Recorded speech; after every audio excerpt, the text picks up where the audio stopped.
All right. Hello, everybody. Welcome to Talkin Investing. I am Tom. George has gone fishing. So it is me today. So welcome, everybody. We had a very good day in Bitcoin. We had a very good day with the Bitcoin miners. It is possible that George will join us either live on location at some point in the stream or in the comments section. We'll have to wait and see. But in the meantime, I will make my way on my own. And this was a big turnaround this week.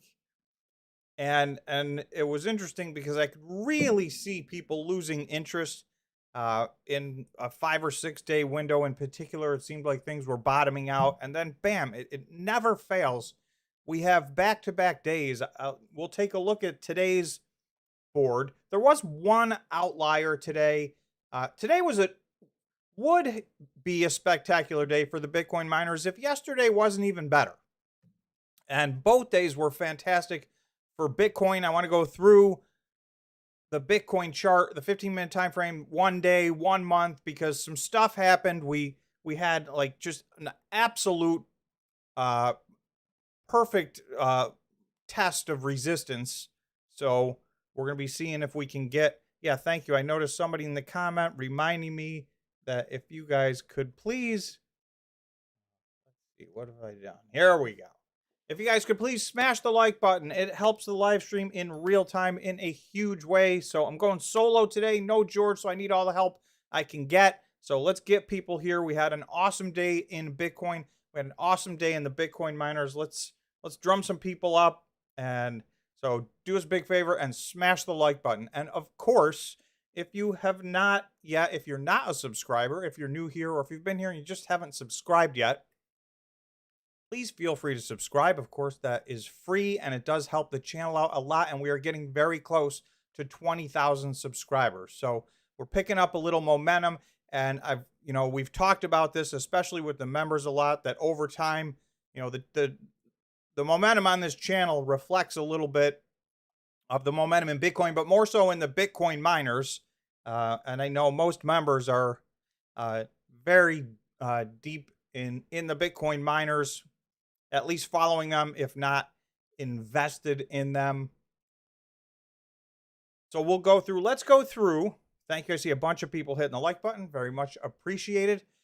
I'm going to switch this so that the chart is big and I'm small. Give me a second here.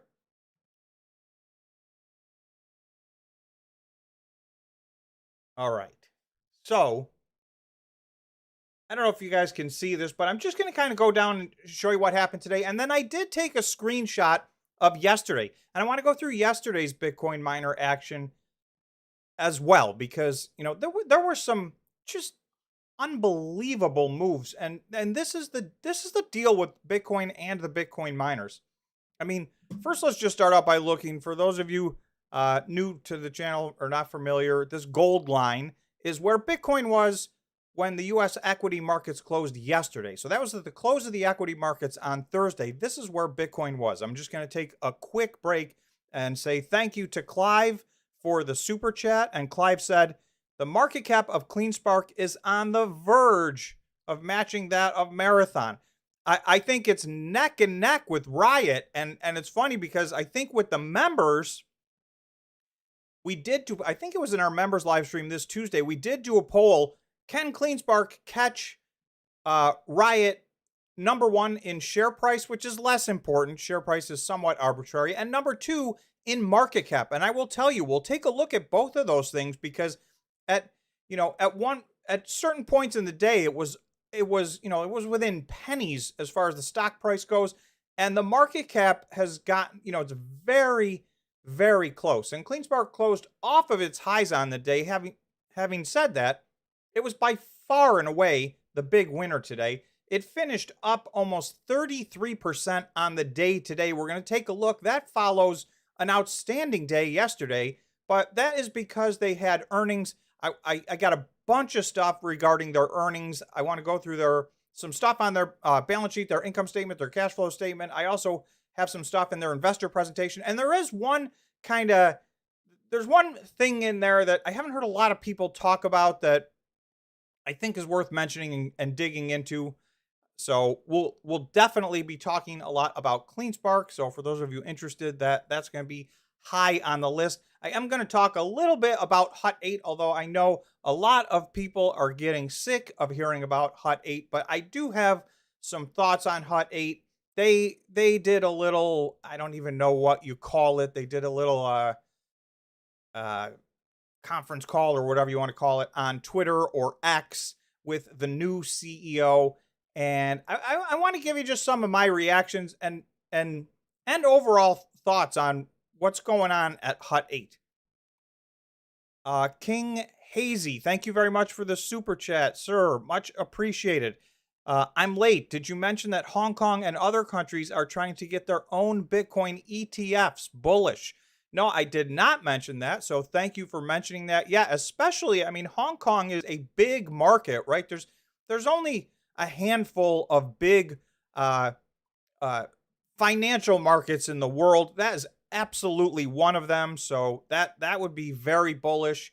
There's Bitcoin adoption going on everywhere we look. I definitely also want to talk about the ETFs today, because today was a special day for the ETFs in general and one thing in specific. So I think we're super, super early days on the ETFs. And I think they did a spectacular job of really confusing everybody, scaring a lot of people out. A lot of people got scared out of this space in a 3.5 week period.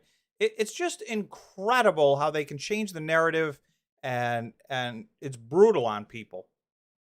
Scott, thank you very much for the super chat. Scott said, read my last posts, Tom. Thank you. In the chat. Hold on, Scott. Let me see if I can find that. Give me just a minute. And then Clive, thanks for the super chat. Clive said, I put the wrong name. I meant Riot, not Marathon. All right, well, perfect. And we'll take a look at Marathon's market cap anyway, but you're right. They're neck and neck. CleanSpark and Riot are neck and neck. And I'm going to tell you why I think CleanSpark has a shot at taking a run at Marathon, which you guys are probably going to think I'm crazy for even suggesting. Maybe we'll do a poll on that. In fact, I'm just going to get a poll up going in the background while we're doing it. And then, Scott, I haven't forgotten. I will read your post. Let me just get this poll up first.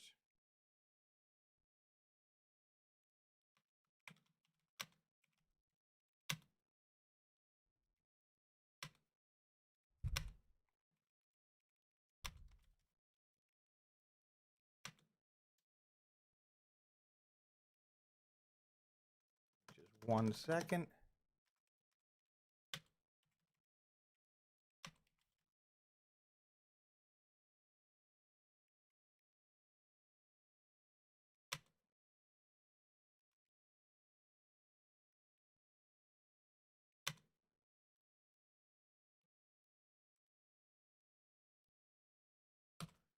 All right, let me just post that. So this is just a simple yes or no, and then I want to get back to what Scott said. Can CleanSpark catch Marathon in Bitcoin? I double put that word twice.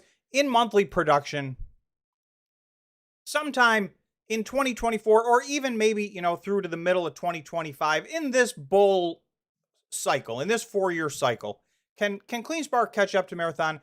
So not necessarily in market cap, not necessarily in exahash, in Bitcoin production. And I know the three of those, will have something in common. Let's get back to what Scott said. And I'm just going to take a break. And for those of you just joining us, if you could do us a gigantic favor and smash the like button, it does help the stream out in real time. It makes a gigantic difference. So I very much appreciate it. And while I'm at it, I just want to thank everybody. You guys have been smashing the like button on the videos that we've been doing over the last month. We've been focusing on that, and it's made an unbelievable difference for the channel. So I want to thank everybody for doing that. It does make a big difference, and I appreciate it. True Rebel, thank you for the super chat. And let's find, I got to find what Scott said. Aha. Okay, Scott. Tom, do you remember I said Bitcoin would be up 4K this week. I never made a prediction before. Check the chat last Friday to confirm. I'm sure all thought I was crazy. Well, Scott, you were right on the money. And that was a big prediction. It really, Bitcoin, and that 4 grand was pretty much all of that was breaking out of the upside of the range that we've been trapped in. Trapped is maybe the wrong word, but that we've been kind of stuck in for a 2-month period of time. We'll look at the 1 day. So that was a phenomenal prediction, Scott. I was not calling for that. So that was a great call. And it's funny, I've watched more YouTube in the last, since the ETFs launched. You know, I usually don't have a lot of time, and I'm spending time on my own channel getting videos ready and whatnot, but I have tried to watch what everybody else is talking about with Bitcoin. You know, not a lot of channels talk about the Bitcoin miners. You guys know the couple of us that spend a lot of time on the Bitcoin miners, but you know, Bitcoin miners are a big function of Bitcoin, and I've been trying to pay attention. And it's just funny. Everybody is all over the place. The predictions are all over the place. So while Scott nailed that, you know, I've seen a lot of YouTubers still, even right now, last night, talking about 30,000. So I think that's off the table. Obviously, nothing is impossible. We will go through our chart here that we have on the channel, and I do think there's still a potential retest. I think that's getting more and more remote. And this was a nice move to the upside, but we did bump into, I mean, almost perfectly bump into resistance. Edmund said, I miss George. I miss him too, Edmund. Trust me. It's a lot easier to do the stream with George's help. And obviously George has his own opinions and unique way. For those of you who have never seen one of our streams, our Friday live streams are usually myself and George. And, you know, we do not necessarily agree on a lot of things, but it's always nice to have two perspectives.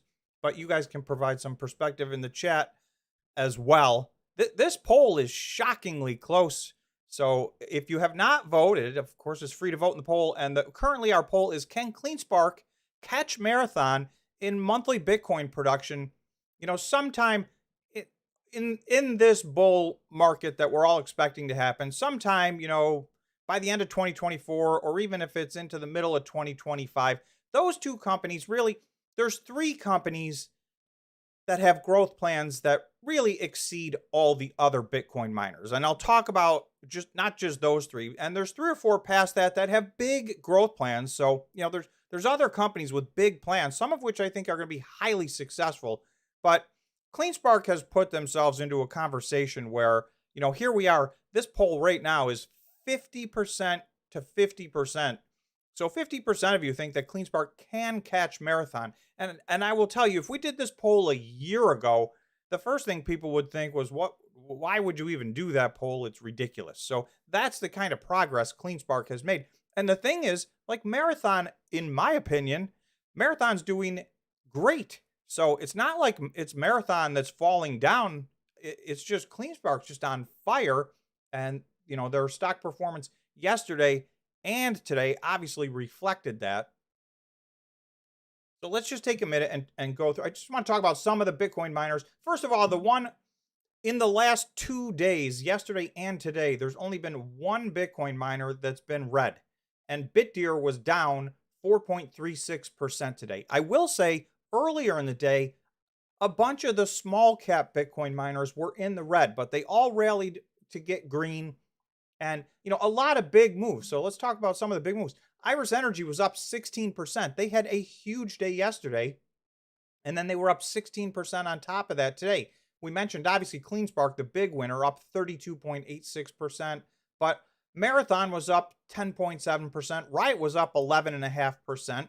I mean, those two are the biggest by market cap, and now Cleanspark's in a, you know, almost a tie with Riot. So, you know, the big 3 had gigantic days, but, you know, Bitfarms was up just under 8%. That was actually a little bit less than the other big ones. Cypher was up 15.5%. TerraWolf, 8%. Hut was up 11.8%. And then there were some, you know, there were a lot of 4s, 5s, and 6s with a lot of the smaller Bitcoin miners. So, You know, Hive was up 5%. Core Scientific was up 5.5%, or sorry, 4%. And I still do think the market's very confused as to what's going on. I did a little more digging into their warrants and that kind of stuff. And it's super hard to get a handle, right? They didn't do a very clean, and I understand why they did it, and I think it's going to work out for them. I think they're going to be very successful.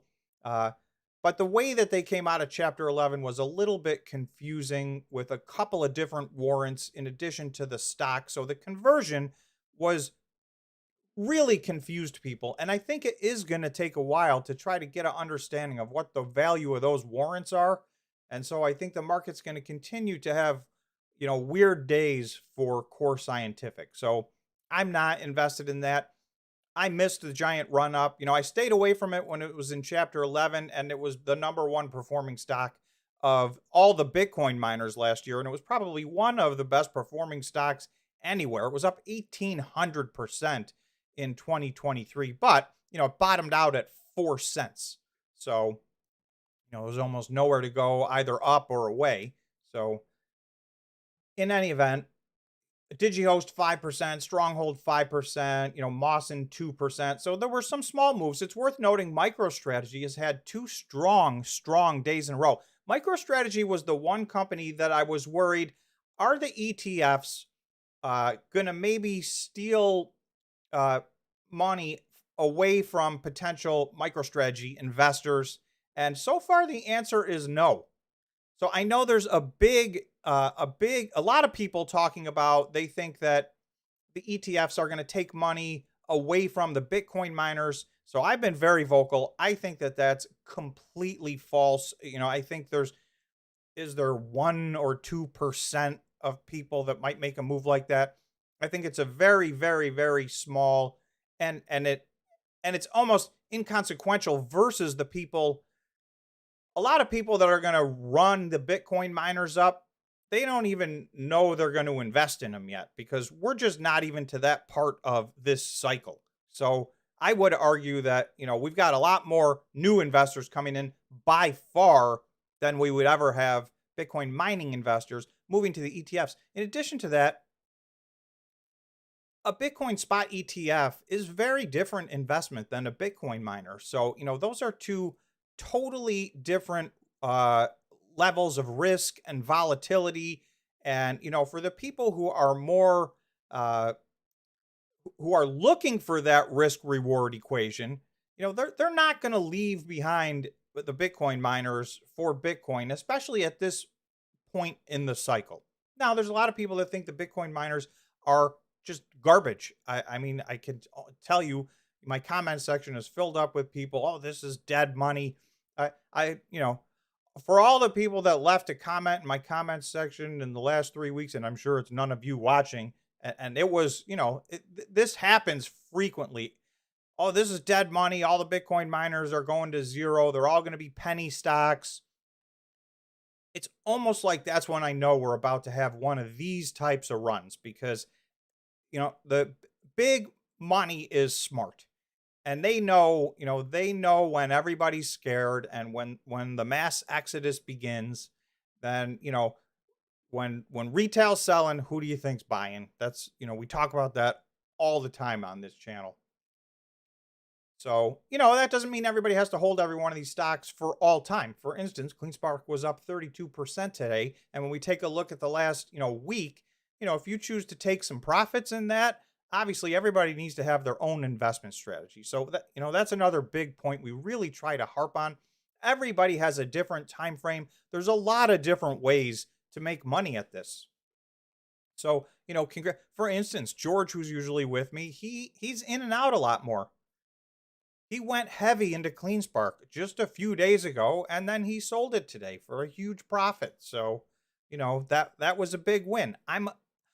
As most of you guys know that have been around, I'm much more of a long-term buy and hold. And long-term does not mean forever, right? There's a difference between Bitcoin and the Bitcoin miners. So with the Bitcoin miners, I have an exit strategy. I've talked about it, especially with the members, at great length. So, I'm not going to keep every one of these from now until the end of time. but I still think we're very early in the cycle. So I've had to grin and bear it already with a lot of volatility, right? I mean, for instance, CleanSpark was at $13 back on December 27th. And, a week ago it was at 7 and change. So, that was a tough ride down. But here we are. Now it's already taken out. It's the first one. CleanSpark is the first of all the Bitcoin miners to take out their highs from December 27th. The 19 Bitcoin miners that I follow, all of them hit their high for the year on December 27th. There might have been one that was the day before or the day after, but essentially they all did that on December 27th. And then from that moment, the market shifted and there were big moves down. Most of these were down 40, 50, 60%. And, now the last 2 days, obviously, it's been a big rally. So, this has been coming, but we didn't know when. And last time in 2023, there was a 14-week period where the Bitcoin miners were all down 50, 60%, over the course of 14 weeks. That was a very, very long time. That washed out again, that washed out a massive amount of retail investors that bought, high and sold low, because 14 weeks is brutal. This one was about 6 weeks. And we've had a 2-day, I won't even call this a reprieve. This is a massive rally. And we'll see what comes next. We don't know because, if we look, I'm just going to zoom in. I mean, we bumped exactly into the line of resistance that we've had on this chart. And this line goes back. I'm going to go to the 1 day because this goes back.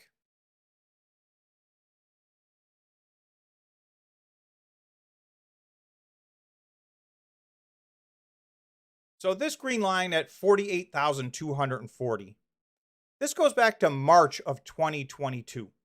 So the peak of the Bitcoin bull market last time around was November of 2021. And if I just show you guys what happened, you guys will probably remember, there was a huge sell-off. This was the last hurrah. Bitcoin made one run back up, got down back around 30, and it had been getting down to 29 or 30 several different times. This was the last hurrah. It ran up to this line, and from that moment, it never got back there until January 11th, 2024. We candle wicked above that. So this is a very long line of resistance, and you can see we're still not going to have, unless something weird happens, we still will not have a daily candle close above this even today. We did candle wick above this more. Now, to be fair, on January 11th, we've zoomed in on this. This was about 30 minutes. So, this period right here where we got above this line, it was only for about 30 minutes. And it went right back down, and you can see that daily candle close was at, around 46,500. So by the end of the day, we were thousands of dollars away from that. But we did, we jumped above it, we flashed above it, and then went backwards. And we haven't been back there since. That was a month ago. That was just 2 days short of 1 month ago. But you can see we're kind of going parabolic here. If we go from January 23rd, that was the bottom, to where we are right now. That's up 23%. To where we were at the high on the day, it's almost 25%. So, it's possible we look for 20 to 30% pullbacks in Bitcoin. This was a 21% pullback from January 11th to January 23rd, but I was a little bit skeptical, and I'm still not 100% sure, just because of the fact that the top of this was just really a flash to the upside. So, that's not as strong as, had we had a daily candle close or even some 4-hour candles, and some sustained amount of time up there. But we did have this 21% pullback, and now it looks like we're right back where we were. The question is, where do we go next? Craig, who is a member, thank you, Craig. Thank you very much for the super chat. Craig said, CleanSpark utilized new FASB accounting practices to show fair market value of their 3,000 plus HODL. Game changer for the miner balance sheets. Mara reports next with 15,000 hodl. So I'm glad that you brought that up. And let me just go to, so thank you very much, Craig, for the super chat. And thanks for bringing that up, because that is a part of what I want to talk about with CleanSpark. So I'm going to go look at that right now. First, I'm just going to ask everybody if you could please smash the like button. A lot of you have done that. It helps the live stream out massively, so it is much appreciated. We got 148 likes. We're actually going for 500 likes has been our live stream thing. So let's see what we can do. But let's take a look. So what Craig is talking about, and probably a lot of you know, there's been a change in the accounting rules. So this is early adoption. This is the first company, to my knowledge, that has adopted the change in the Financial Accounting Standards Boards. So this is how everybody is going to ultimately, I think December is mandatory adoption. It's a change from a rule that was a little bit ridiculous. Bitcoin was treated as intangible assets. They had to be marked down, and you were not allowed to mark them up. So I want to show you exactly how this affected CleanSpark's financials. And to Craig's point, even though this number is going to look big, this is a small number compared to what's going to happen on Marathon's financial statements. And that's a small number compared to what's going to happen on MicroStrategy's financial statements. MicroStrategy's going to have maybe a $2 or $3 or $4 billion gain. And this counts in operations. So, you know, they're going to have a quarter that's, they're going to make more money than every quarter they've ever made in the history of their whole company, all added up, put together. I suspect they'll early adopt as well. I'm not sure exactly when. Now, to an extent, you know, the investment community and the market understands and has priced in the value of the Bitcoin that's on their balance sheet and all these balance sheets. But it will change both the balance sheet and the income statement going forward. And we're at the beginning, or in my opinion, we're at the beginning of this bull market. So, you know, they should be able to mark all these up month after month, which is why we've been saying it's so important to get Bitcoin on your balance sheet. So I want to look at that too and talk about the companies that have Bitcoin on their balance sheet versus the companies that chose not to hodl. And, you know, some companies just were not in a position to hodl. Some companies fundamentally don't believe they should be hodling, you know, and I don't know that they ever plan to. So, you know, all the companies have a different philosophy. I do know there's a large group of Bitcoin mining investors that believe if you're not hodling, you know, we've done polls in the past, and it was a majority, actually, to my surprise, that believed if you were not hodling your Bitcoin, you're not really even a Bitcoin miner. Now, obviously, if you mine Bitcoin, you're a Bitcoin miner, but you understand the sentiment that they were going for. So let me do a new poll, and then I want to go look at that, because it is a big deal, and it does change, you know, the way that these numbers were represented, and it's not a misrepresentation. It's totally accurate, but it's extremely worth noting. So this poll we just had, can CleanSpark catch Marathon in monthly Bitcoin production, you know, in this next, you know, 18-month window of time? 53% of you said yes, they can do this. So that's, and I agree. I mean, it's a challenge, and I think to me, I think those two are going to pull away from the pack from a production standpoint. There's two other companies that stand a chance of being in their ballpark, but they haven't showed me that they can do it. I'll go through that list as well. Let's end that poll. Let's just do this real quick.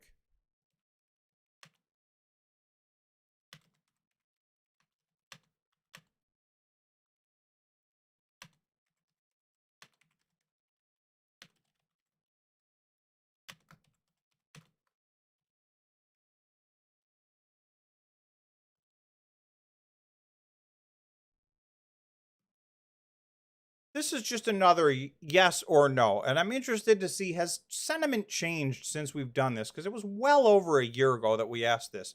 Would you invest, you know, are you invested in, or would you invest in a Bitcoin mining company that does not hodl any Bitcoin? And that's about half of them, by the way. And really, it's a lot more than half. It's the vast majority of them. And I'll show you a chart. I want to get to this FASB thing, and then we'll go take a look at a chart of that, because really, That's what most of these miners are doing. You know, maybe they would be if they could.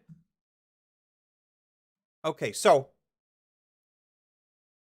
this is CleanSpark's financial statements that you know, these are as of December 31st, and they just issued them yesterday.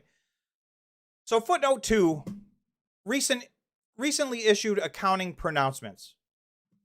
So without reading, not going to read this whole thing line for line, but essentially ASC 350-60 requires entities with certain crypto assets to subsequently measure such assets at fair value within changes in fair value recorded in net income in each reporting period.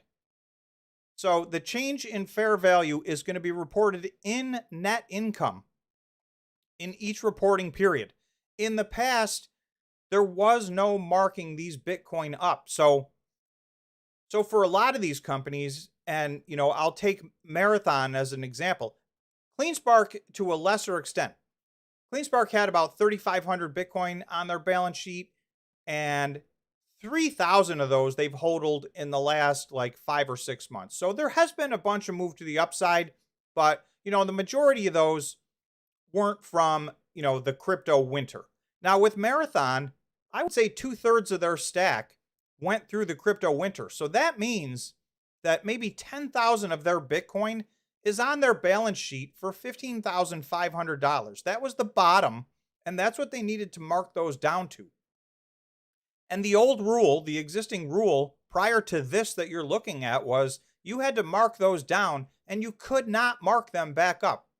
Now, when you sold them, obviously, you got to recognize the profit for whatever you actually sold them at. So the only way to recognize that revenue and profit was to actually sell your hodl position. But, you know, a lot of these companies weren't selling. They were adding to their hodl position. So whereas CleanSpark had a big number, and you're going to see it in a minute, it was $36 million. Marathon's number is going to dwarf that.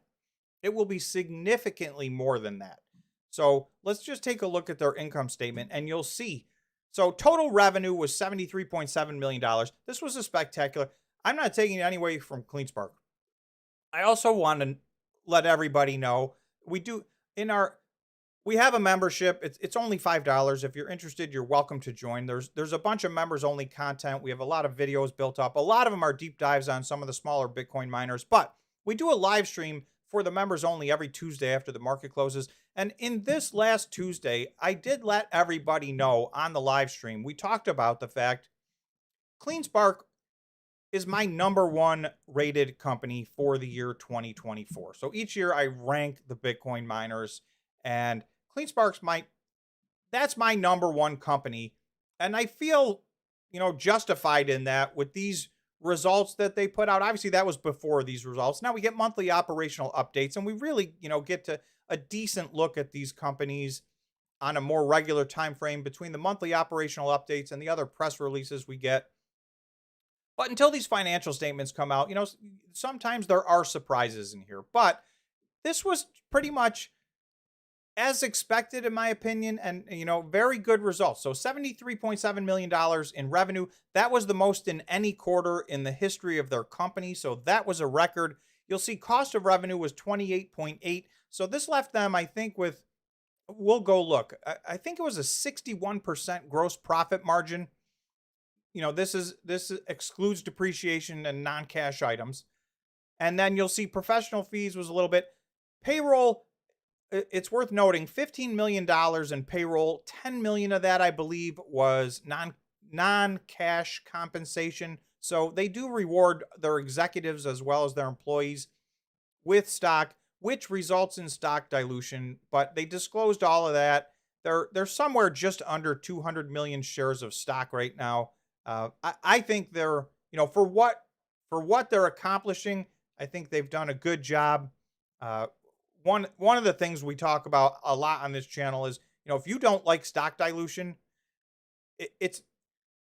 these are not the companies for you.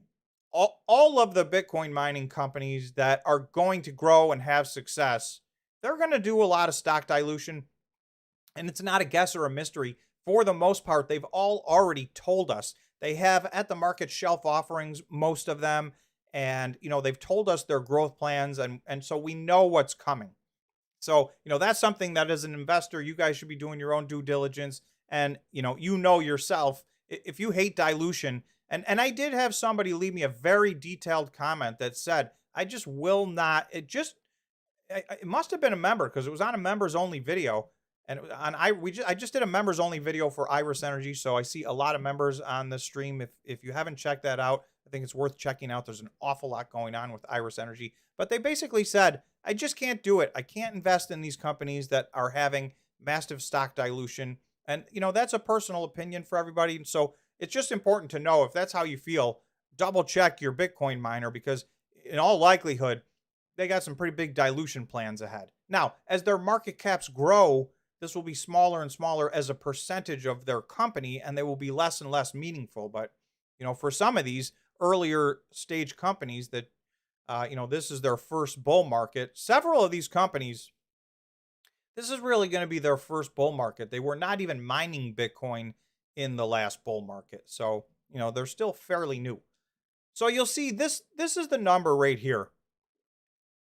Gain on fair value of Bitcoin, see note 2 and note 5. We just read footnote 2. So that's $36 million that they get as an offset to their expenses.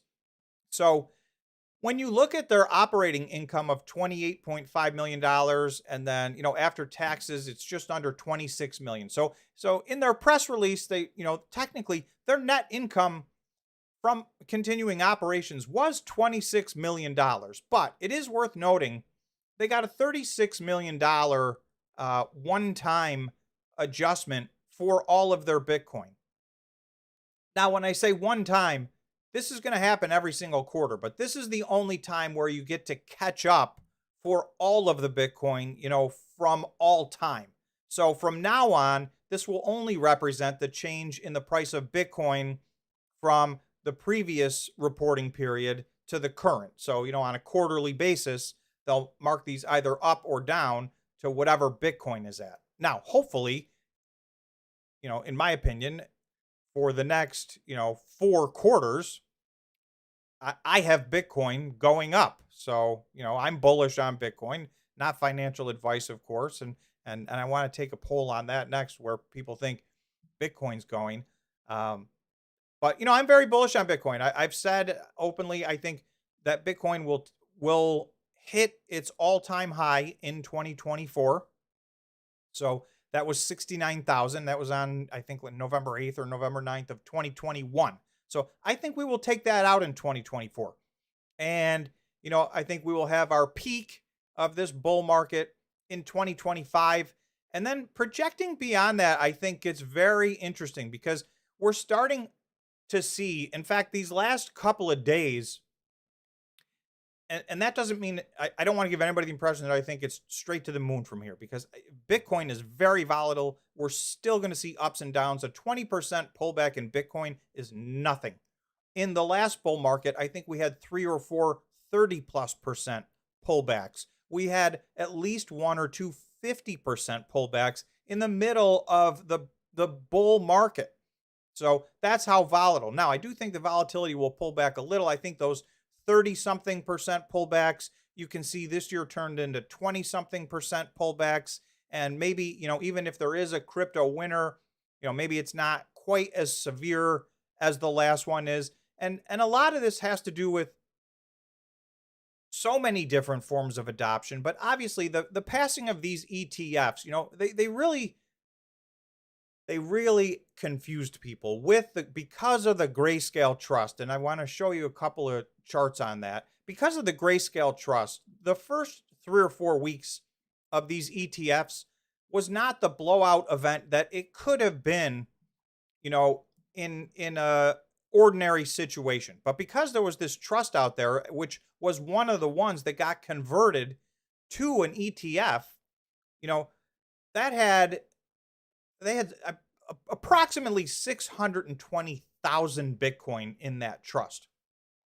So the first thing that should tell you is the appetite that exists out there for these Bitcoin ETFs, because being in that trust was vastly inferior to being invested in a spot ETF. So, if that was the appetite for that, only imagine what the appetite is for these trusts, or sorry, for these ETFs. So, there's a lot of outflow. Grayscale's charging, 4 or 5 or 6 times the fee of the larger trusts. So, between BlackRock and Fidelity, by far have the two biggest trusts, ETFs. And then we'll take a look at this. Well, here, let's look at it. Okay, so, all right, so the Grayscale Bitcoin Trust right now has 468,000, and this may be through yesterday. Well, it says it's through today. 468,787 Bitcoin. Now, they had 620,000 Bitcoin a month ago when this thing converted. So this has put sell pressure. This has big time on Bitcoin. So creating these ETFs should have created instant, demand pressure. But this was kind of a release valve that kept things at bay. And I'm going to show you how much this has tapered off. And you're going to see we're almost done with this. But in the meantime, you've got, this is the BlackRock Trust. So that's the biggest one. They have 78,000 Bitcoin already. We're 1 month into this. Fidelity's not far behind them, just under 70,000 Bitcoin. So, those two are monsters. But you also have ARK at 18,000 Bitcoin and Bitwise at just under 17,000 Bitcoin. So, some of these ETFs are probably going to go away, but I do think probably 5 or 6 of these will live on, and certainly these 4 are behaving very strong. Obviously, it's almost not fair. BlackRock has, somewhere around $9 trillion under management, and Fidelity's not far behind them. They have $4 or $5 trillion under management. So the fact that their ETFs are growing so much faster is largely a function of the fact that, a lot of their own money that they're managing is going into their ETFs. And they're all of these companies are very competitive on their fee. A lot of them have waived their fee for a certain period of time. But you can see this is creating this is a massive amount of additional Bitcoin. And this is in less than a month. So I expect these numbers to grow. And I want to look at the Grayscale because this is what freaked people out. And I think people are starting to see we're near the end of this. So this is outflow by day. So if you look, this is the Grayscale Bitcoin Trust. If you look at the outflow by day, right, this was January 12th. So that was the first day. You've got 11,000 Bitcoin, 13,000 Bitcoin, 10,000 Bitcoin. This peaked here on January 24th. 24,000 Bitcoin left the fund on that day. So these were big numbers, and it was day after day after day. This drove the price of Bitcoin down. If we go back real quick to the Bitcoin chart, I mean, you can see, we ran from 49,000 down to, where'd we get here? We got way under. So we got down to 38,500. That's $10,000 from the peak to the trough here, immediately following these ETFs. So there was euphoria on here, and we were running to the upside, and then, reality hit that, oh yeah, we got this giant Grayscale trust that's going to be, getting rid of Bitcoin on the daily basis. But if you look at, now we're down to outflow, 1,800 Bitcoin yesterday, 1,700, 2,500. So, these are getting smaller and smaller and smaller. This amount of Bitcoin is very easily absorbed by the demand just of the ETFs. There's more coming into the ETFs than this. Never mind, the rest of the whole market as we move into, a Bitcoin bull cycle. So I think this was gigantic. I don't know that FUD is the right word. This was a reality, right? We see massive outflows here. There's 150,000 Bitcoin that have left this trust. But you can see, we're from January 24th until now, this just gets a little bit less every day. And, so this is trending massively in the right direction. And then the other thing on the same topic, this article came out today. BlackRock's Bitcoin ETF inflows climbed to the 5th highest among all ETFs in 2024. So BlackRock's inflows, and I'm going to show you the number. So IBIT, that's their BlackRock's ETF, $3.2 billion of inflows so far in 2024. And remember, they didn't even get the first 10 days of the year. This thing didn't even exist. So if for those of you familiar with ETFs, there are monstrous ETFs. And, the ones that are ahead of them, they list here a little bit. ETFs from iShares, which is iShares and Vanguard. So that's BlackRock and Vanguard. That's 9 trillion and 8 trillion under management. Offer exposure to the S&P 500. So those are gigantic ETFs. And so for the fact that the BlackRock Bitcoin ETF is already competing with all the other ETFs and beating all but 4 is remarkable. And the thing is, Vanguard's is only, or sorry, not Vanguard. Vanguard still has not even accepted these as a reality yet. Fidelity's ETF is only a step behind this. So, if they're 5th, I'm guessing Fidelity's in the top 10. So that's two right there of the biggest ETFs. So I do think these ETFs, are going to grow tremendously in 2024 and then again in 2025.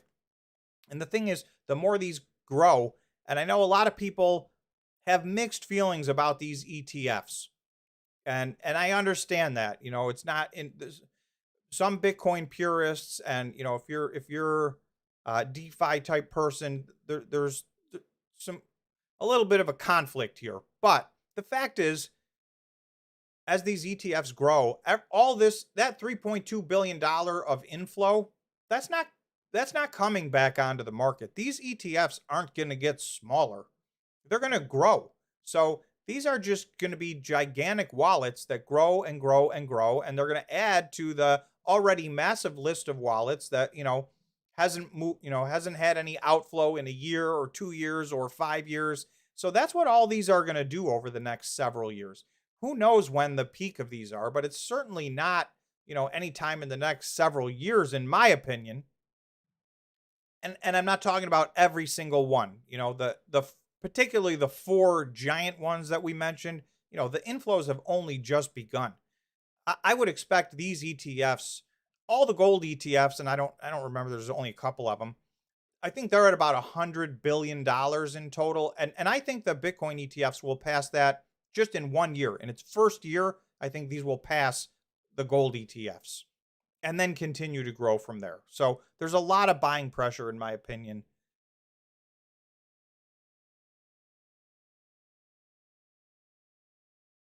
So let's get back to this poll and get a new poll. Let me go back to the Bitcoin chart, make sure we're not missing anything here. And then I do want to get to, so we talked about this green line. So we looked at this on the 1-day time frame, and this went back, several years.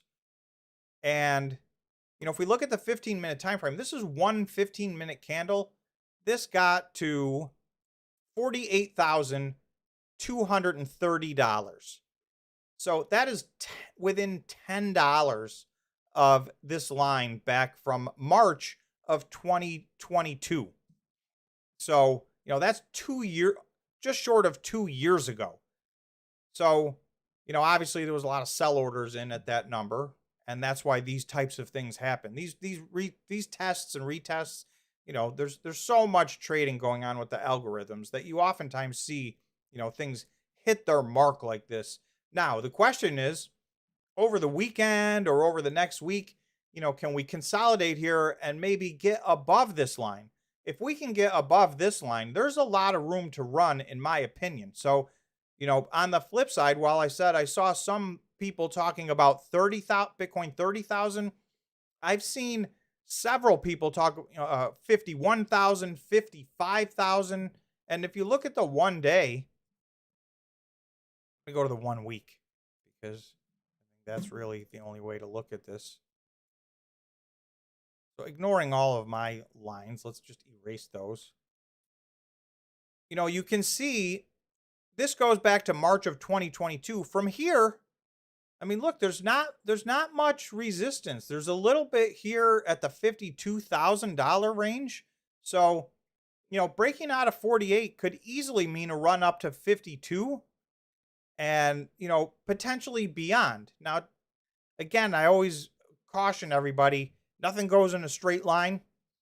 And, as we run up, what goes up does come down with Bitcoin. And you can see that we've had a gigantic, we are now 14 months into a bull market. But you can see, if I draw some messy lines, we bottomed out right here, right? This was kind of a double bottom. This was the FTX. This was FTX day here, November 7th or 8th of 2022.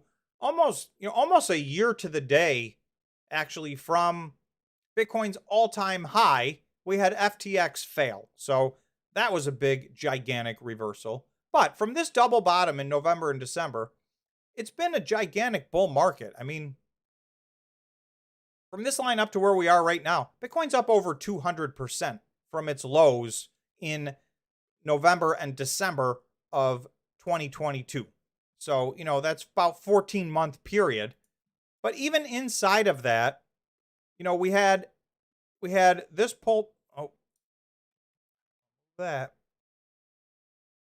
We had a pullback here. That was like 20%. This was 20%. This was 20%. So even in a 200% run up, we had 20% pullbacks. And technically, this right here was a 20% pullback. So that's 4. So my point being, even if Bitcoin's going to double, triple, quadruple, whatever your personal price target is for this next bull market, you can expect opportunities where Bitcoin pulls back. And it's one of the reasons I try to resist FOMOing in, like days like the last 2 days. For an awful lot of people, obviously a lot of people did buy in. And I do think we're still at a very good price. If you take a look at the big picture, if you're aiming for the end of this bull cycle, then this is still a great time to buy. But, depending on what your positions may already be, maybe this isn't the best day for you to buy. If in my instance, I have, accumulated over several years here in these positions, and all the way through, this was a long, brutal, typical, but a long, brutal crypto winter. And, so for those of us who did a lot of accumulating over that period of time and bought along the way up, there were opportunities along the way. The Bitcoin miners have presented opportunities. So my point is, if you feel like you just missed it in the last 2 days, I would not feel that way, because we're going to get another opportunity. There will be another, pause, even if it's some sideways consolidation for Bitcoin. Oftentimes that leads to the Bitcoin miners pulling back, and if Bitcoin has a 20% pullback somewhere in there, the Bitcoin miners will give you some more buying opportunities. I talk on the channel all the time, and we always talk about dollar cost averaging. And obviously, that's not financial advice. I'm not a financial advisor. I can't tell you guys what to do. There's a lot of different ways to do this. But, for a longer term investor, if your horizon is you're waiting for, the peak of this bull market cycle, then, there's still a lot of buying opportunities out there. So I know some days people feel like, man, I missed it, or I gotta jump in today. I actually saw somebody with a very big YouTube channel, and he didn't do it, but he said, I'll tell you what, right now, today, and this was yesterday, he said, if I had a gigantic, lump sum of money that came to me today, I'd invest 100% of it in Bitcoin today. And I was really surprised to hear somebody say that. And I understand, I think his point was, he was trying to illustrate we're nowhere near, the top of this bull market, in his opinion. As the 4-year cycles go, I mean, technically, we really haven't even gotten to the, crypto summer yet. Despite this 200% run up, this is usually the gigantic run up happens sometime, sometime after the halving. It's been as early as 3 months after the halving. It could be 6 months, 9 months, but by a year and then a year and a half, usually we've hit new record all-time highs, and that's usually the big profits for people. So we haven't even gotten to that part yet. Now, is this cycle going to look different because of the Bitcoin ETFs, because of the fact that this is a maturing asset, there's a lot more adoption? I think we're still very, very early in this adoption.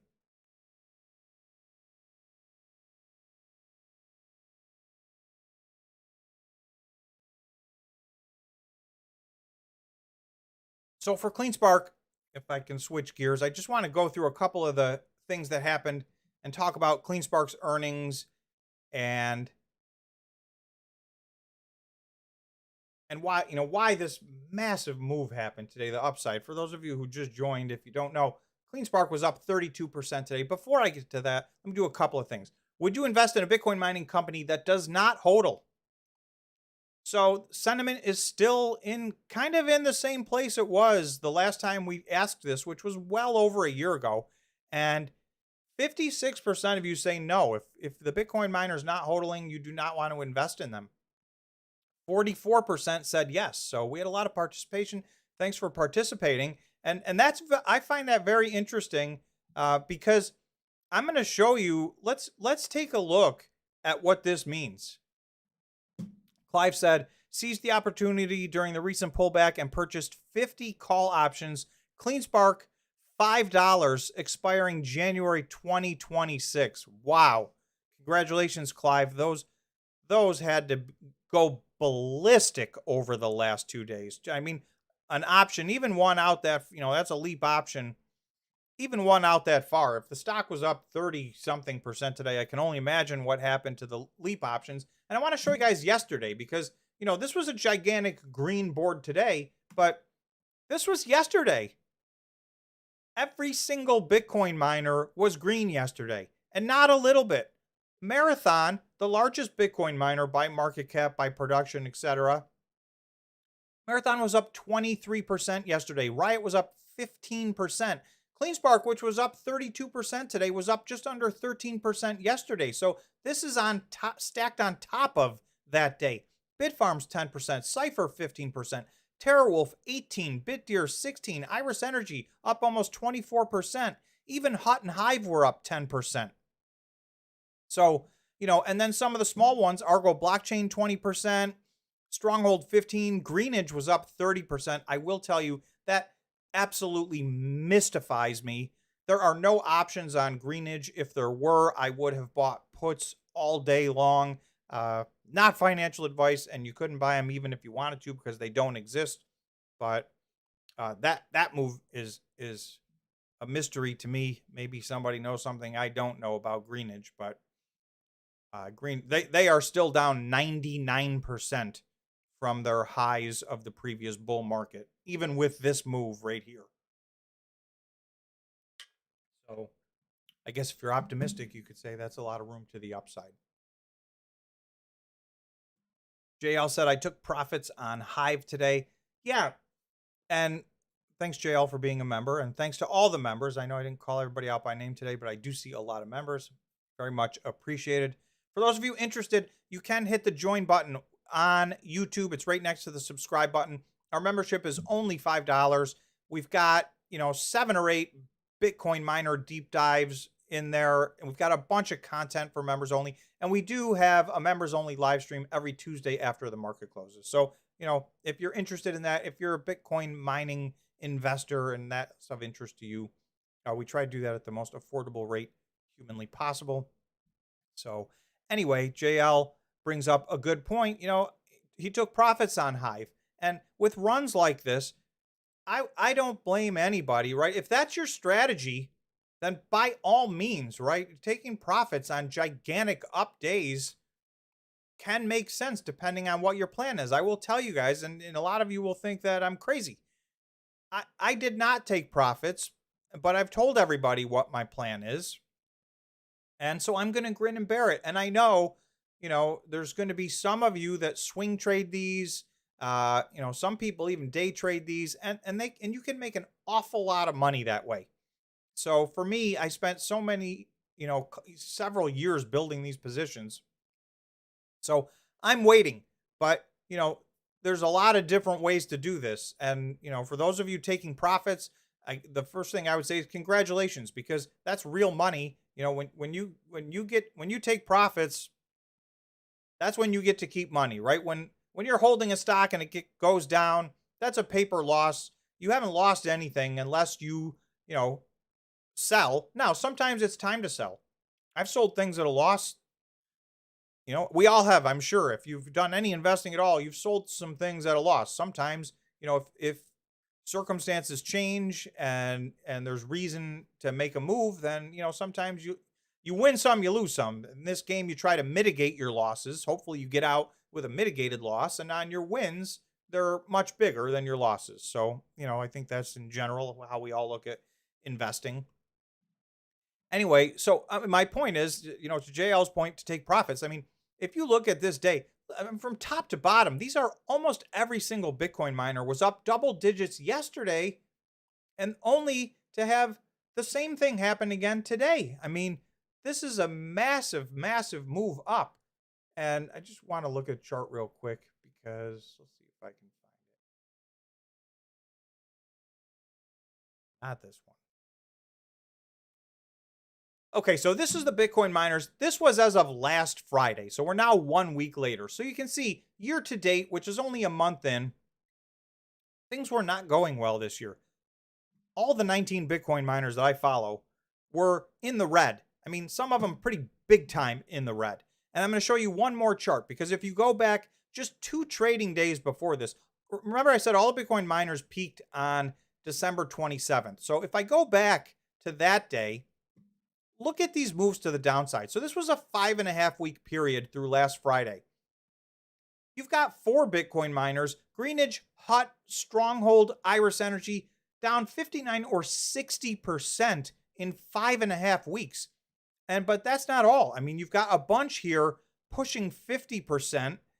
And, even you got Marathon down 41%, Riot down 40%, Cleanspark down 38%. Those are the big 3. Those are giant moves to the downside, right? Hive down 45%. The best performer on here was DigiHost, down 31%. So, this has been an across the board 5.5 weeks coming into this week. This was 5.5 weeks of misery.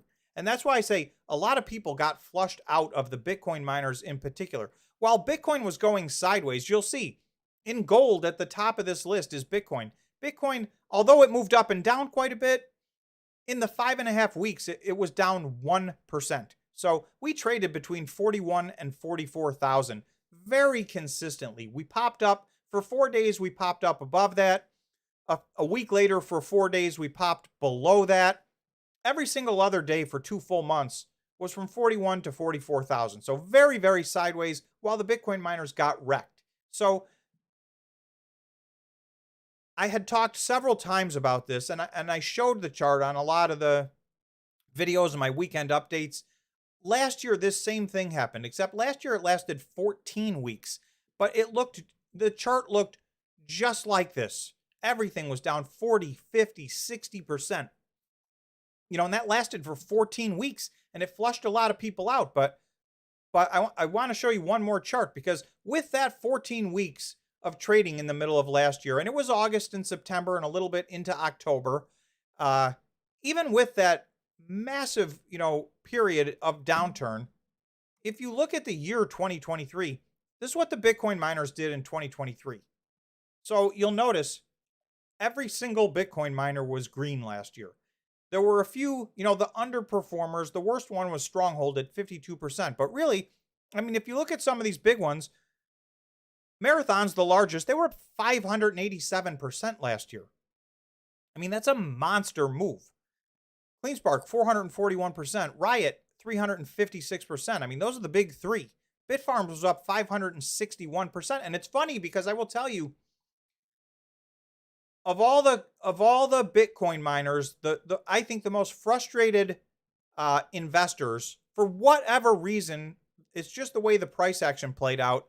People were frustrated with Bitcoin Bitfarms price action all year in 2023. And I was, that's one of my big positions, and I felt the same thing, but if you look at the year, it was up 561%. And one of the reasons is because these things happen in these quick giant spurts. So, if you were to take every trading day of the year last year, maybe 85% of them were bad days. But you know what?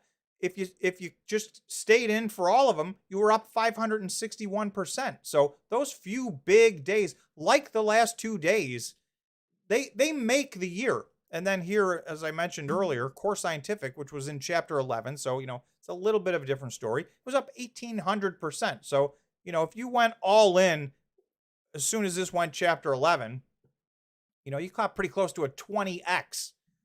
But even on some of these safer bets, you caught a 4 or 5 or 6x in 1 year. And again, this is before we get going here. So, typically, historically, this part of the cycle is not the good year. 2024 and 2025 are the better years for Bitcoin. Now, for the miners that were up 500 or 600% in 2023, I don't know that they're going to go up another 500% in 2024 and then another 500% in 2025. That would put them in a stratosphere that, that may be a bit much to expect. But I do think you can expect, I should say, for the ones I'm invested in, I am still expecting, multiples to the upside. I don't think any of these are anywhere near their all-time high. And I shouldn't say any, because I always do try to make it a point. I do think that there are going to be winners and losers. So that's another video that I did for members only, because I really don't want to spread FUD about, any of the Bitcoin miners. But I did talk about 6 Bitcoin miners that I think are really going to have a really hard time post-halving, and maybe some of them aren't going to make it at all. And if they do, in my opinion, they're not going to be anything that it is going to be a good investment. So, that's just my personal opinion, but I did share that for the members. But I will share for everybody, as I did on Tuesday on the members only stream, CleanSpark is my #1 pick for the year 2024.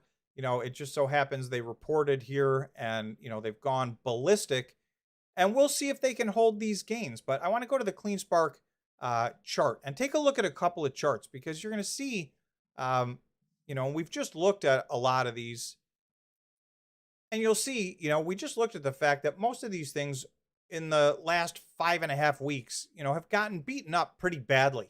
So I want to show you a few charts. So when you think that maybe you've missed the opportunity, I'm going to take a look at a few charts to show you that, maybe you haven't at all. I want to get a new poll going, and this is kind of really moving in the direction. So, would you invest in a Bitcoin mining company that does not hodl? I'm going to put a new poll up, and then I want to show you a chart that goes directly to this, understanding that, almost 60% of people are not interested in the Bitcoin miners that don't hodl. Let's quickly, give me just a minute, and I will get a new poll up while I'm doing that for those of you who just joined us. Technical difficulties. There we go. If you would be so kind as to smash the like button, we're at 226 likes. It helps the live stream in real time and after. So it is much appreciated. And I want to thank everybody for all the likes we've gotten. We've gotten more likes over the last month, and it's made a monster difference for the channel. And, we do almost exclusively Bitcoin and Bitcoin mining content. So, the more people, the more eyeballs on this, the better, in my opinion, just to get, some awareness out there. Okay, quick poll.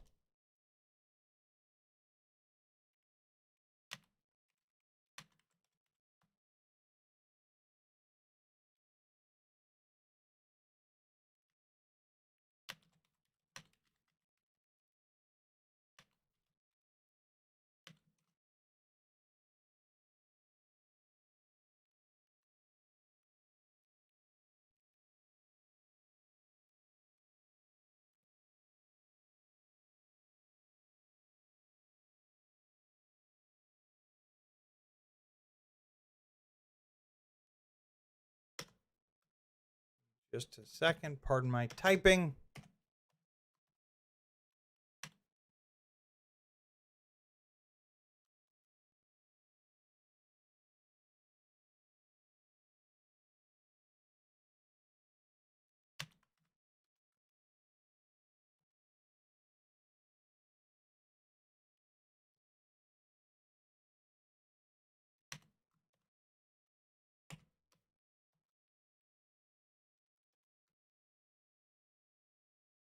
Okay. There we go. Pardon any misspellings that may or may not exist. I typed too many characters. Give me 1 second.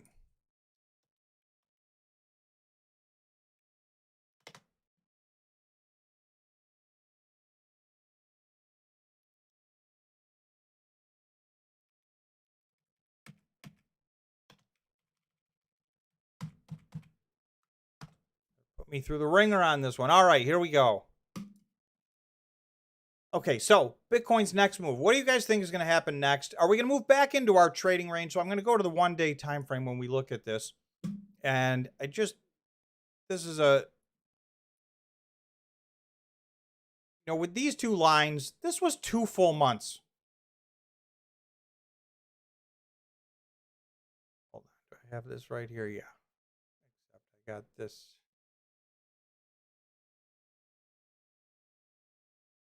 Oh, a line moved. Uh-oh. Must have accidentally moved a line. This line was at 44,200 and what?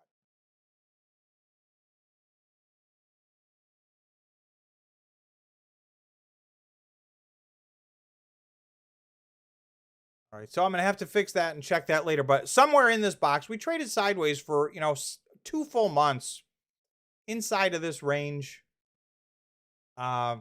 So are we gonna keep trading inside? Are we gonna run back to that range and keep trading sideways?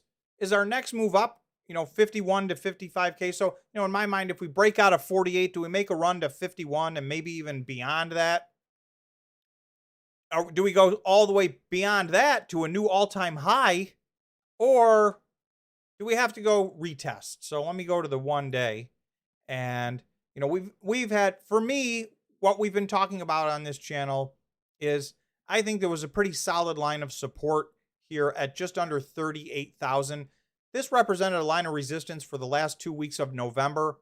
So, if I do this and look, you can see, we had daily close after daily close right at this line. The day we broke out, we had a huge move to the upside, and we've never retested this line. So I do think there is still a chance we could retest this line. You just can never count that out. This is a very volatile asset, which, that's just a big part of what Bitcoin and cryptocurrency is.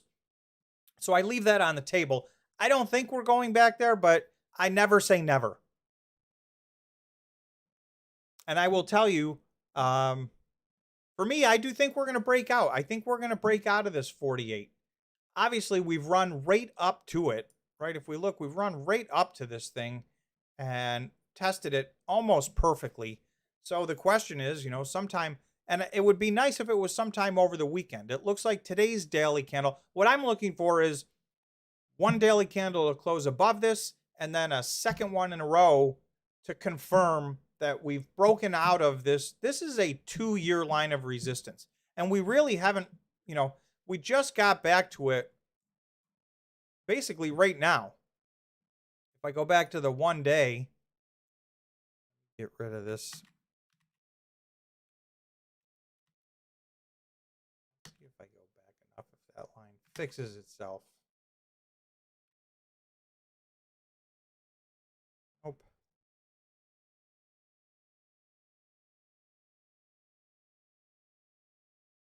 In any event, if I go back to January 11th, you'll see we hit this line. This again, this is from March of 2022. So this is almost 2 full years later. We candle wicked above it. We touched this today. It does not look like we're going to close above it, but that's 2. That's 2 tests. So sometimes it takes 3 or 4 or 5 times of banging into a wall before we get through it. But at this point, it just seems like we're knocking on the door.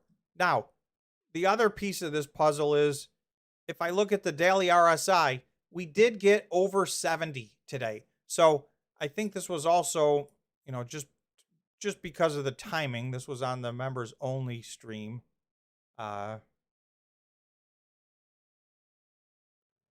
Second, we talked about this little intersection right here. The daily RSI had been descending since it peaked back on December 5th.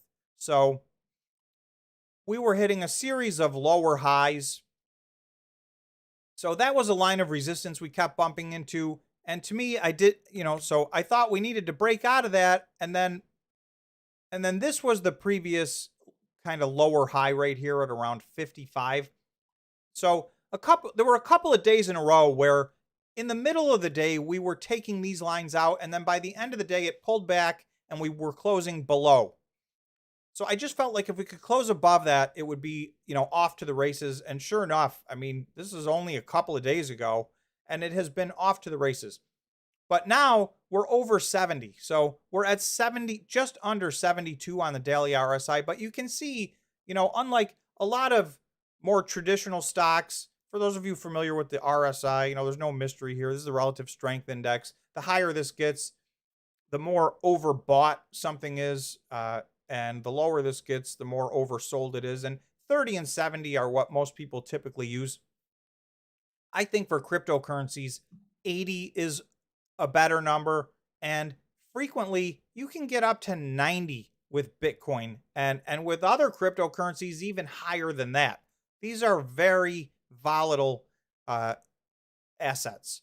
So you can see, we did on December 5th, we got up to about 82.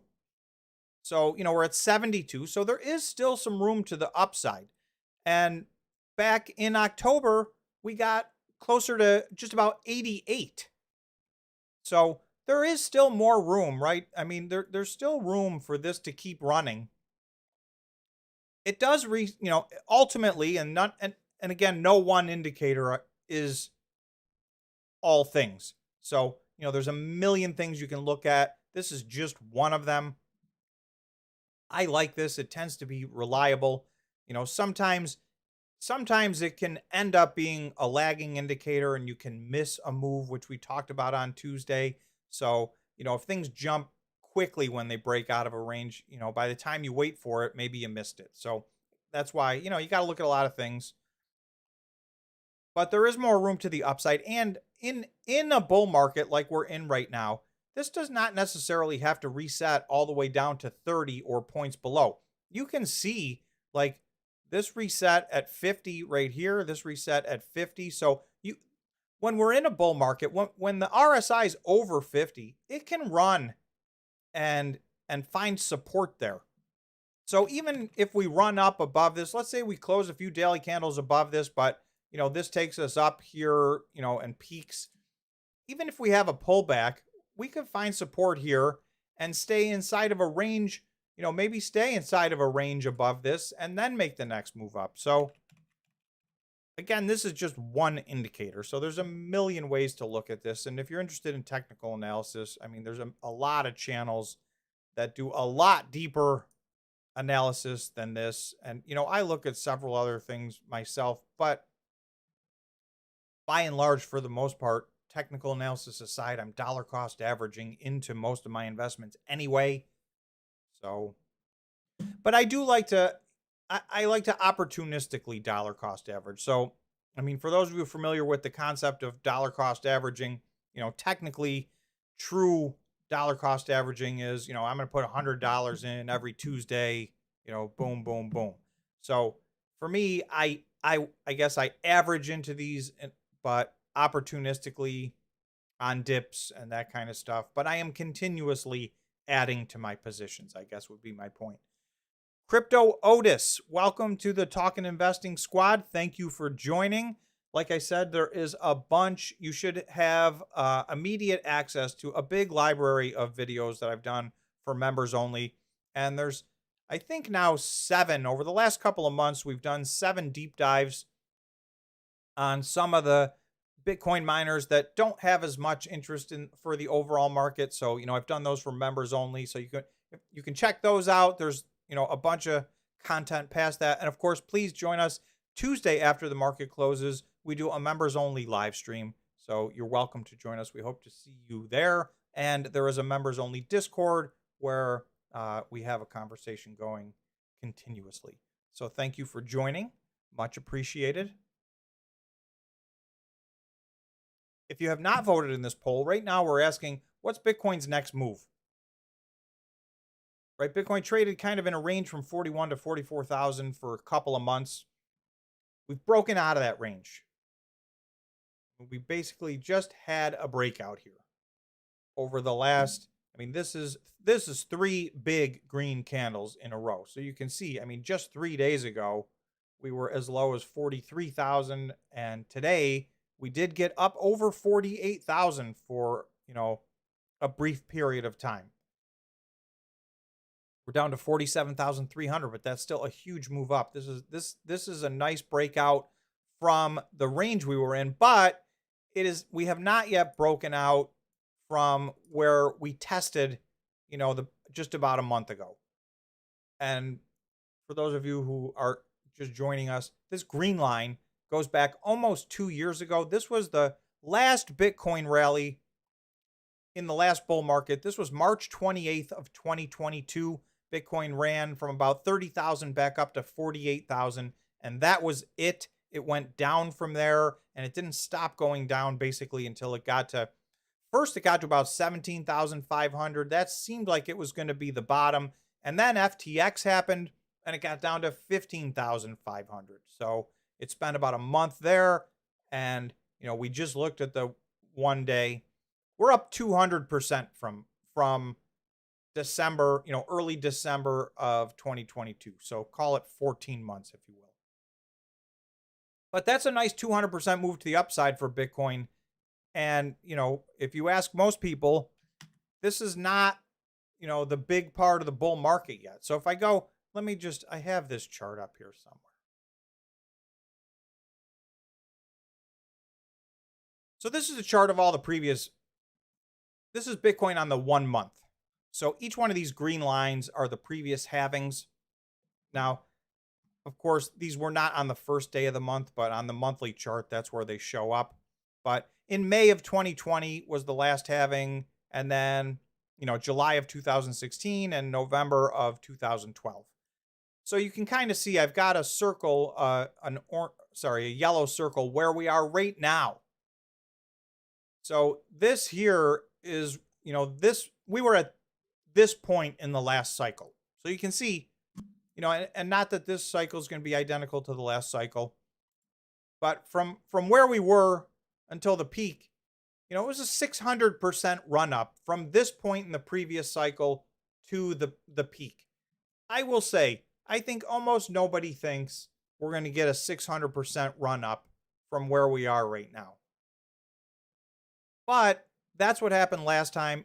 This seems to be a little bit less with each cycle, but the pattern is similar. The timing is similar. So, you can expect in this cycle from the halving. So the green lines are the halving. In 2016, it took 518 days to get to the top. Now, that was a massive, massive move up. But, that was a year and a half to get to the top. In this last cycle, we had a double top. To this first top, it was 335 days, less than a year. And then, November, we got even higher than that. So back to 550 days. So, sometime a year to a year and a half in is the new all-time high. But it doesn't take anywhere near that long. If you look, right, if I draw this line, this was the peak of from this bull cycle. So if I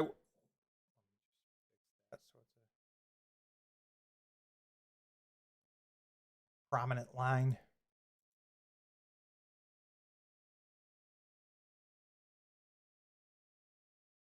Okay. So, if you go to from the peak of this bull cycle, which was December of 2017, after the halving, it took,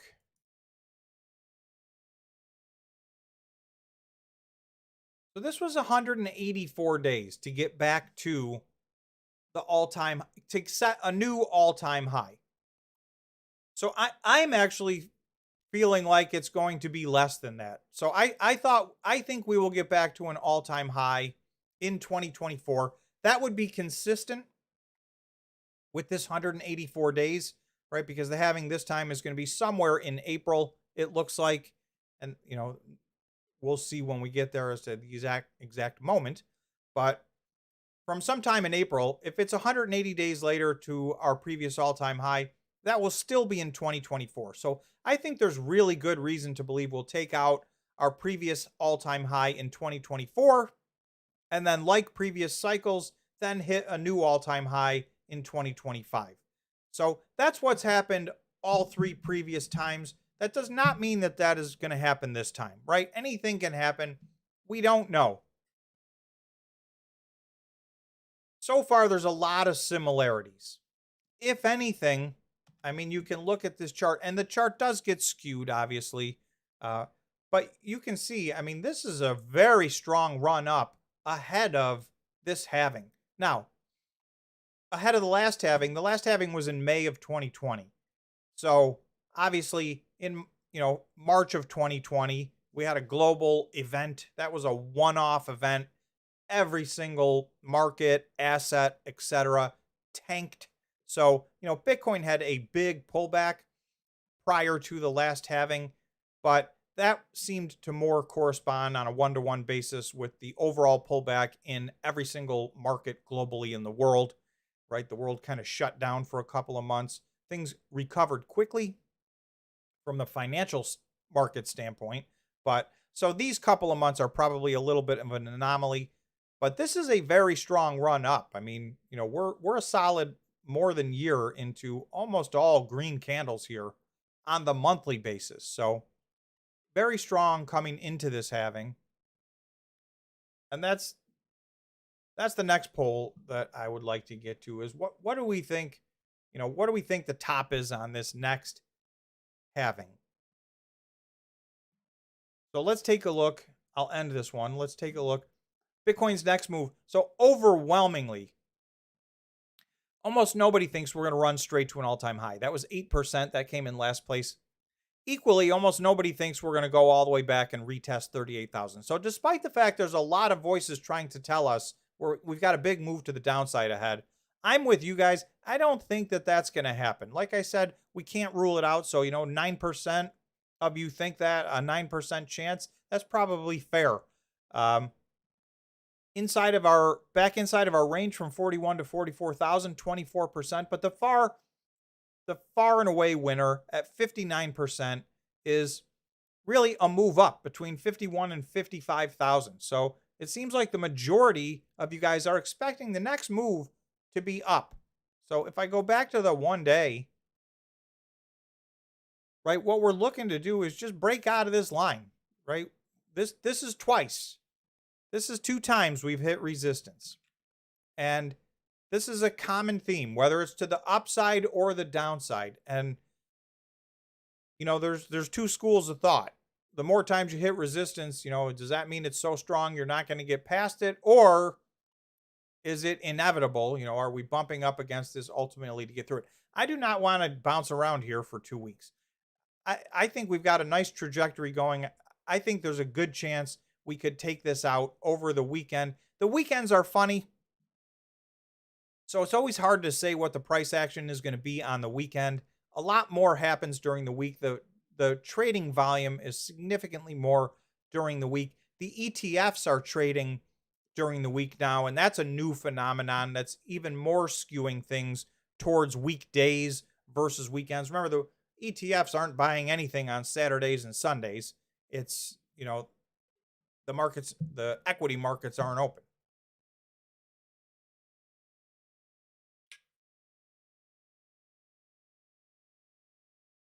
I see Midway saying, it's just happened to catch my eye. Sorry, guys, it's really hard for me to read the chat, especially when I'm doing this alone. So I'm not trying to ignore anybody. I see Midway, who is a member, thanks, much appreciated, said ETH is the only alt that can get its own ETF in 2024. So there are pending applications for an Ethereum ETF, one of which is from BlackRock. And I think that that is leading a lot of people to believe that we are going to get an Ethereum ETF in 2024. My personal opinion is I don't think that's a done deal. So, it could happen a lot, but I think a lot of people are extremely convinced that we're going to get an Ethereum ETF in May. I am not necessarily convinced of that. So maybe we'll see what you guys think on that one as well. So let's end this poll. Let's quickly just take a look at where everybody's at right now.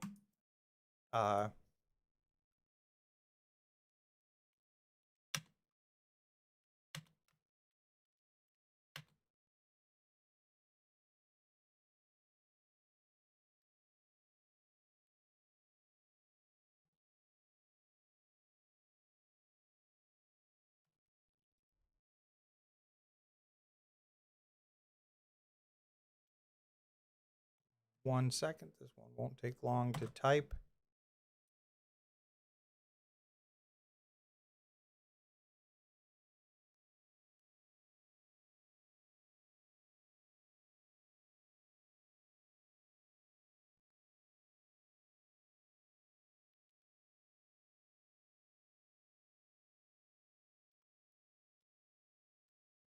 Or maybe it will.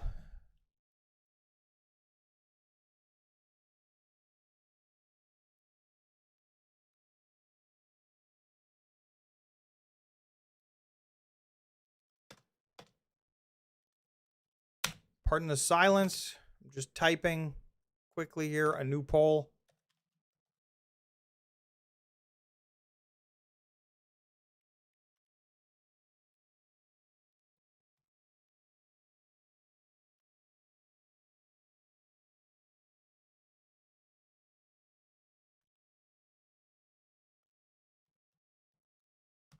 All right. New poll. So I gave ranges here.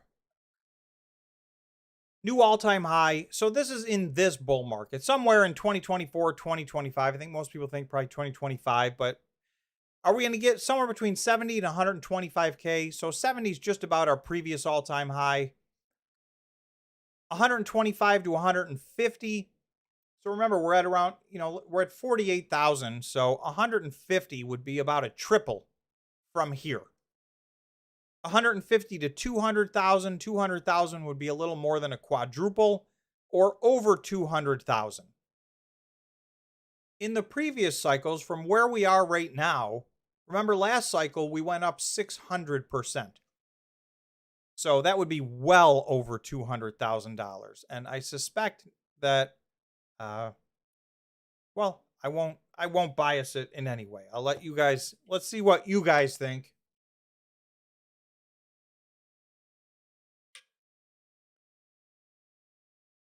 Nash V, who's a member, also said ETH might make it if they go back to proof of work, and that's not happening. Yeah, there is absolutely a 0% chance they're going to go back to proof of work. I don't know how many of you guys follow altcoins. I'm not gigantic into altcoins, but I did do, a lot of research on proof of stake versus proof of work, and, some of the future changes that are coming with Ethereum as well. And like they're all in on proof of stake. That's a core part of what Ethereum is now. I think it's inferior to proof of work. I think that's a key part of the thesis, in my opinion, for why Bitcoin will always be the dominant coin. There are several other coins that people think have a chance of maybe jumping over Bitcoin someday. Right? Maybe Bitcoin is not always the largest cryptocurrency. I happen to think that Bitcoin will always be the largest currency. I think that that ship has long since sailed. I don't think anything else is going to come close to the market cap that Bitcoin is.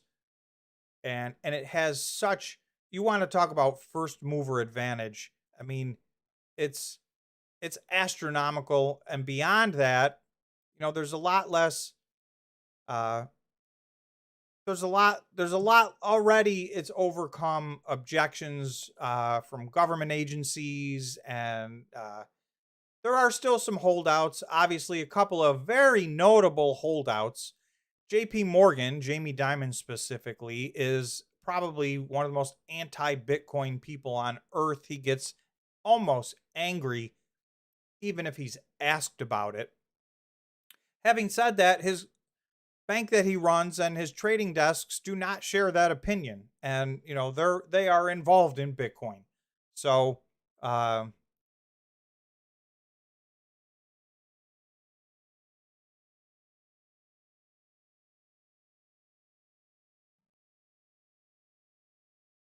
who else? There was one other person I was going to talk about. It escapes me right now. Maybe I'll remember.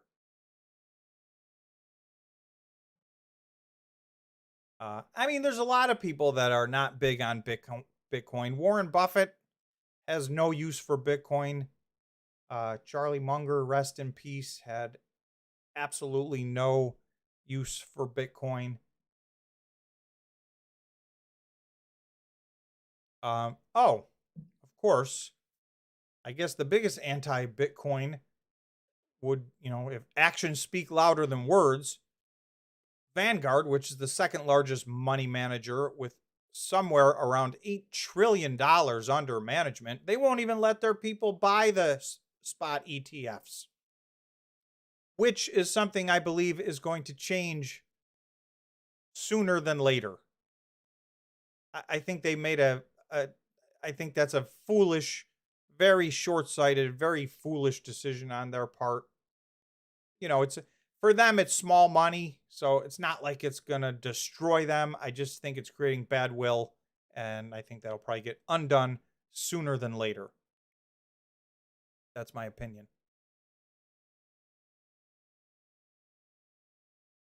Barry Curran's asking, would they stake ETH in an ETH ETF? I don't think they could stake ETH in an ETH ETF. Oh, maybe they could. I mean, it has to be liquid. A spot ETF has to hold the underlying asset, and it has to be completely liquid, because we don't know, an ETF on any given day doesn't know if there's going to be inflows or outflows. And they have to do this stuff essentially in real time. So I don't definitively know the answer to that. If anybody knows more about that, and drop in the chat what the answer to that is.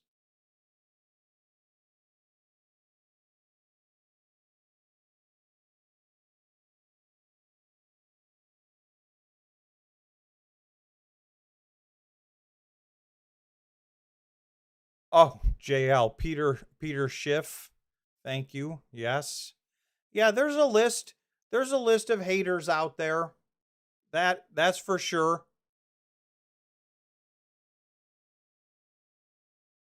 We haven't hit the whole list yet.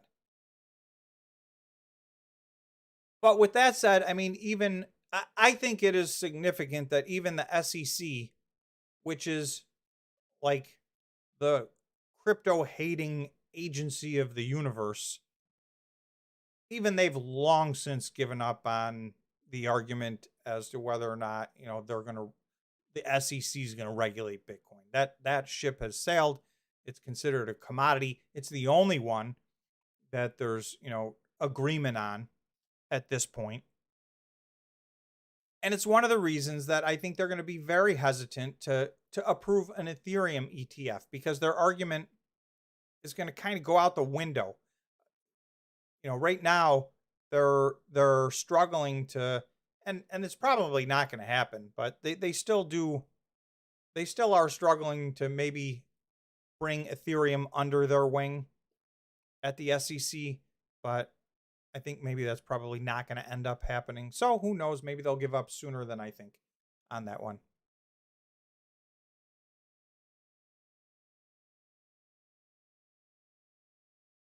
Yeah, I see somebody mentioning in the comments curtailment. There is a massive amount of curtailment out there. I want to show you guys a chart. Um, I'm a little surprised by some of the performance by some of these Bitcoin miners this month. So I just put this together quickly. This was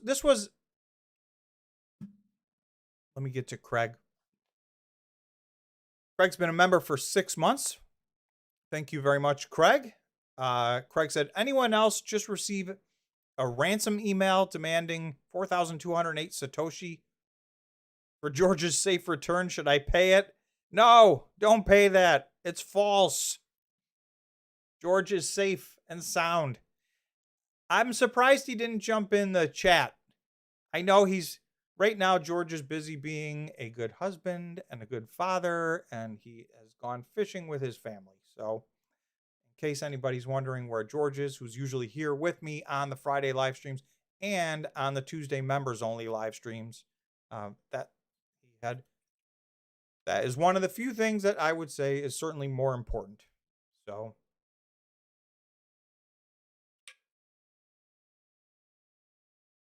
Cosmic Contrarian saying Bitfarms is a huge laggard, frustrating to be sure. So I just want to go through a few charts. This goes right to my point. Bitfarms always feels frustrating, but it's really not underperforming anybody else, even though it does. It's one of my big positions, and I feel the same way, but then I look at the numbers and see it's just not so. So I'll get to that in a minute. But if you look at this chart, this column right here is the month-over-month change. Now, one of the things to remember is in the month of December, the fees, the transaction fees collected by the Bitcoin miners they skyrocketed. So all of these numbers, we talked about this with each one of these updates. And I said several times, I do not think there'll be a single Bitcoin miner that will beat their December results. And it just made sense. The fees were so big. And, with the other variables, the difficulty level went up. And I want to show you guys what's about to happen to the difficulty level again, unless something changes. This is getting crazy. But on top of all that, almost every single one of these Bitcoin miners, despite their location, whether it be in Texas or Canada or wherever the case may be, almost every Bitcoin miner had to participate in curtailment in the month of January based on severe weather. So, to me, there's a lot of Bitcoin miners that have the vast majority of their mining in the state of Texas. And I ask the question, they have severe temperatures in the summer months, really, 3 or 4 summer months at least.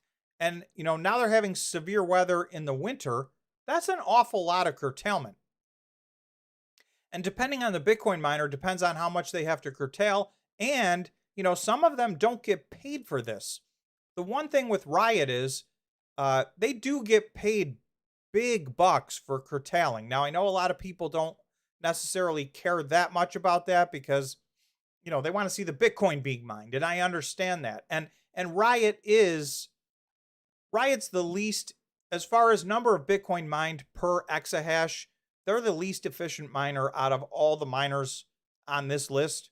And they are month after month after month. Now, in some of the summer months, they had a month where they got over $31 million in energy credits. So, in a month like that, I understand why your efficiency rating is lagging because you intentionally turned your machines off a significant amount of time. That's more money by far than they could have got mining Bitcoin. So, in those months, it worked. But in, let's say, October, November, there's no extreme weather in those months. Their curtailment as a part of their energy programs to get paid was next to zero or zero in those months. So those were kind of pure months, if you will, and still they lagged behind in efficiency. So, one of the big questions with Riot, I happen to have a big position in Riot. I think there's a whole long list of stuff that's great about Riot, but I also think there's 2 or 3 things that are big questions. I did do a deep dive on Riot a few weeks ago, so if you want to know my thoughts, I go into great detail on that one. But that's one of my issues is I think all Riot investors would like to see them increase their production. And I'm waiting and I expect that to happen over time. So, if we're a year from now and that never happened, uh, you know, and I'm not talking about in August, when they're getting 20, $30 million energy credits. I'm talking about in the rest of the months of the year, they should start to, and I'm not looking for them to go to the head of the class, middle of the pack, just be competitive. I don't see any reason why they shouldn't be able to do that unless they tell us a specific reason and say, hey, this is how our business model works and this is what you should expect going forward. Let us know. But they haven't let us know that. So for that reason, I expect that they should improve on their efficiency. But you can see on this list, all but a few, TeraWulf was down only 6% out of the top 10 Bitcoin miners. That was the best performing. Most of these were down 20% or more, right? Iris was only down 15. Riot was down 16. Cores was down 13. But we've got CleanSpark 20%, Cypher 20%, Bitfarms 20%, BitDeer 24%, Marathon 42%. I did just do a deep dive. I really dissected this number because this looks like a disaster, but in my opinion, it is not the disaster that it looks like. And it is important to remember, even despite being down 42%, they did mine the most Bitcoin out of all the Bitcoin miners in the month of January. So, and December had some crazy things go in their favor. So, it wasn't necessarily the fairest comparison, but across the board, my point is, production was down dramatically across the board. And let me find this because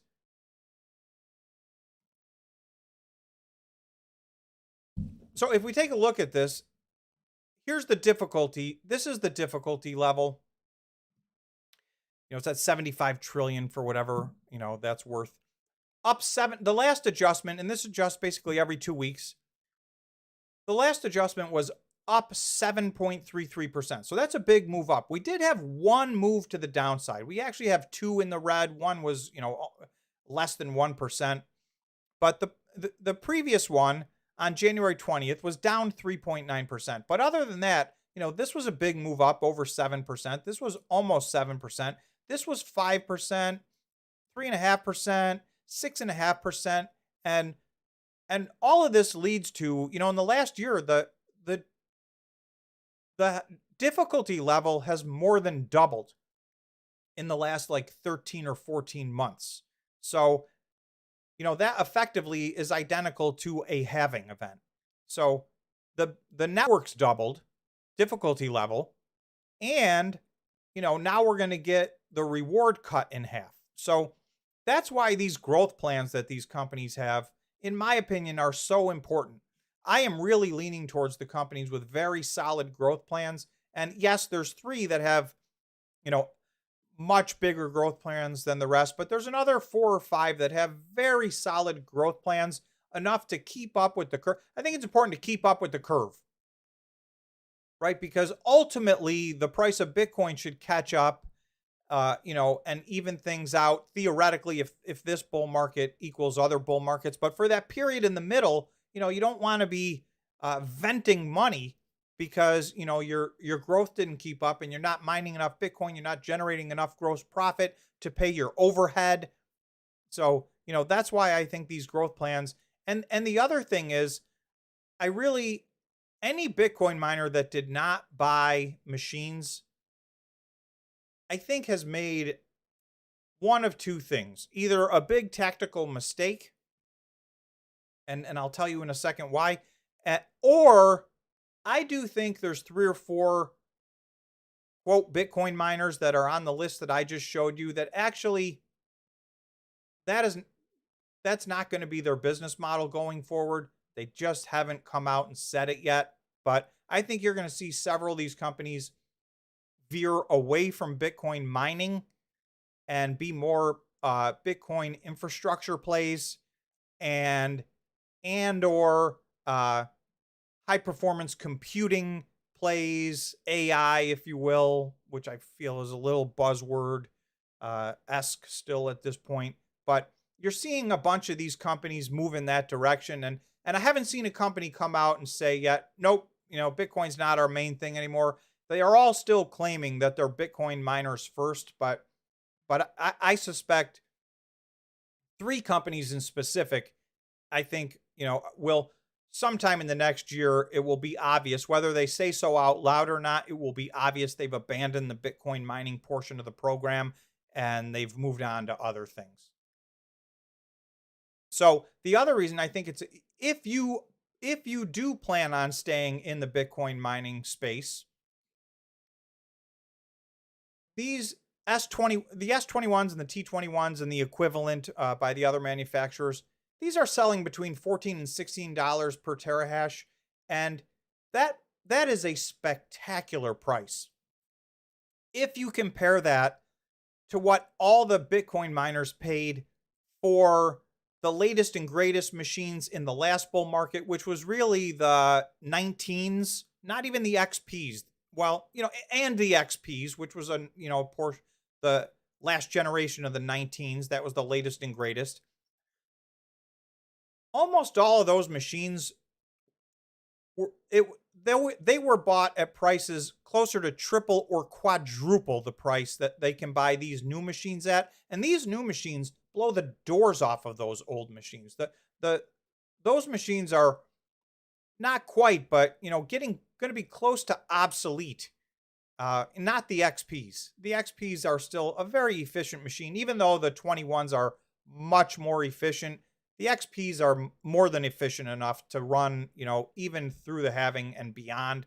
But machines older than that, that people paid, there were people paying $80 a terahash. Right now, the going rate, like I said, is, between $14 and $16. A lot of the companies have locked in options for massive, to get themselves to 20, 30, 40, 50 exahash. Riot, in an extreme example, has the option to get to 100 exahash at a locked-in price on the Bitcoin mining machine. So for the companies that didn't do that, to me, it just feels like, if they haven't done that at this point, we're only a couple of months away from the halving. I'm not sure what they're waiting for. The price isn't get any lower, and they run the risk every day of it going up.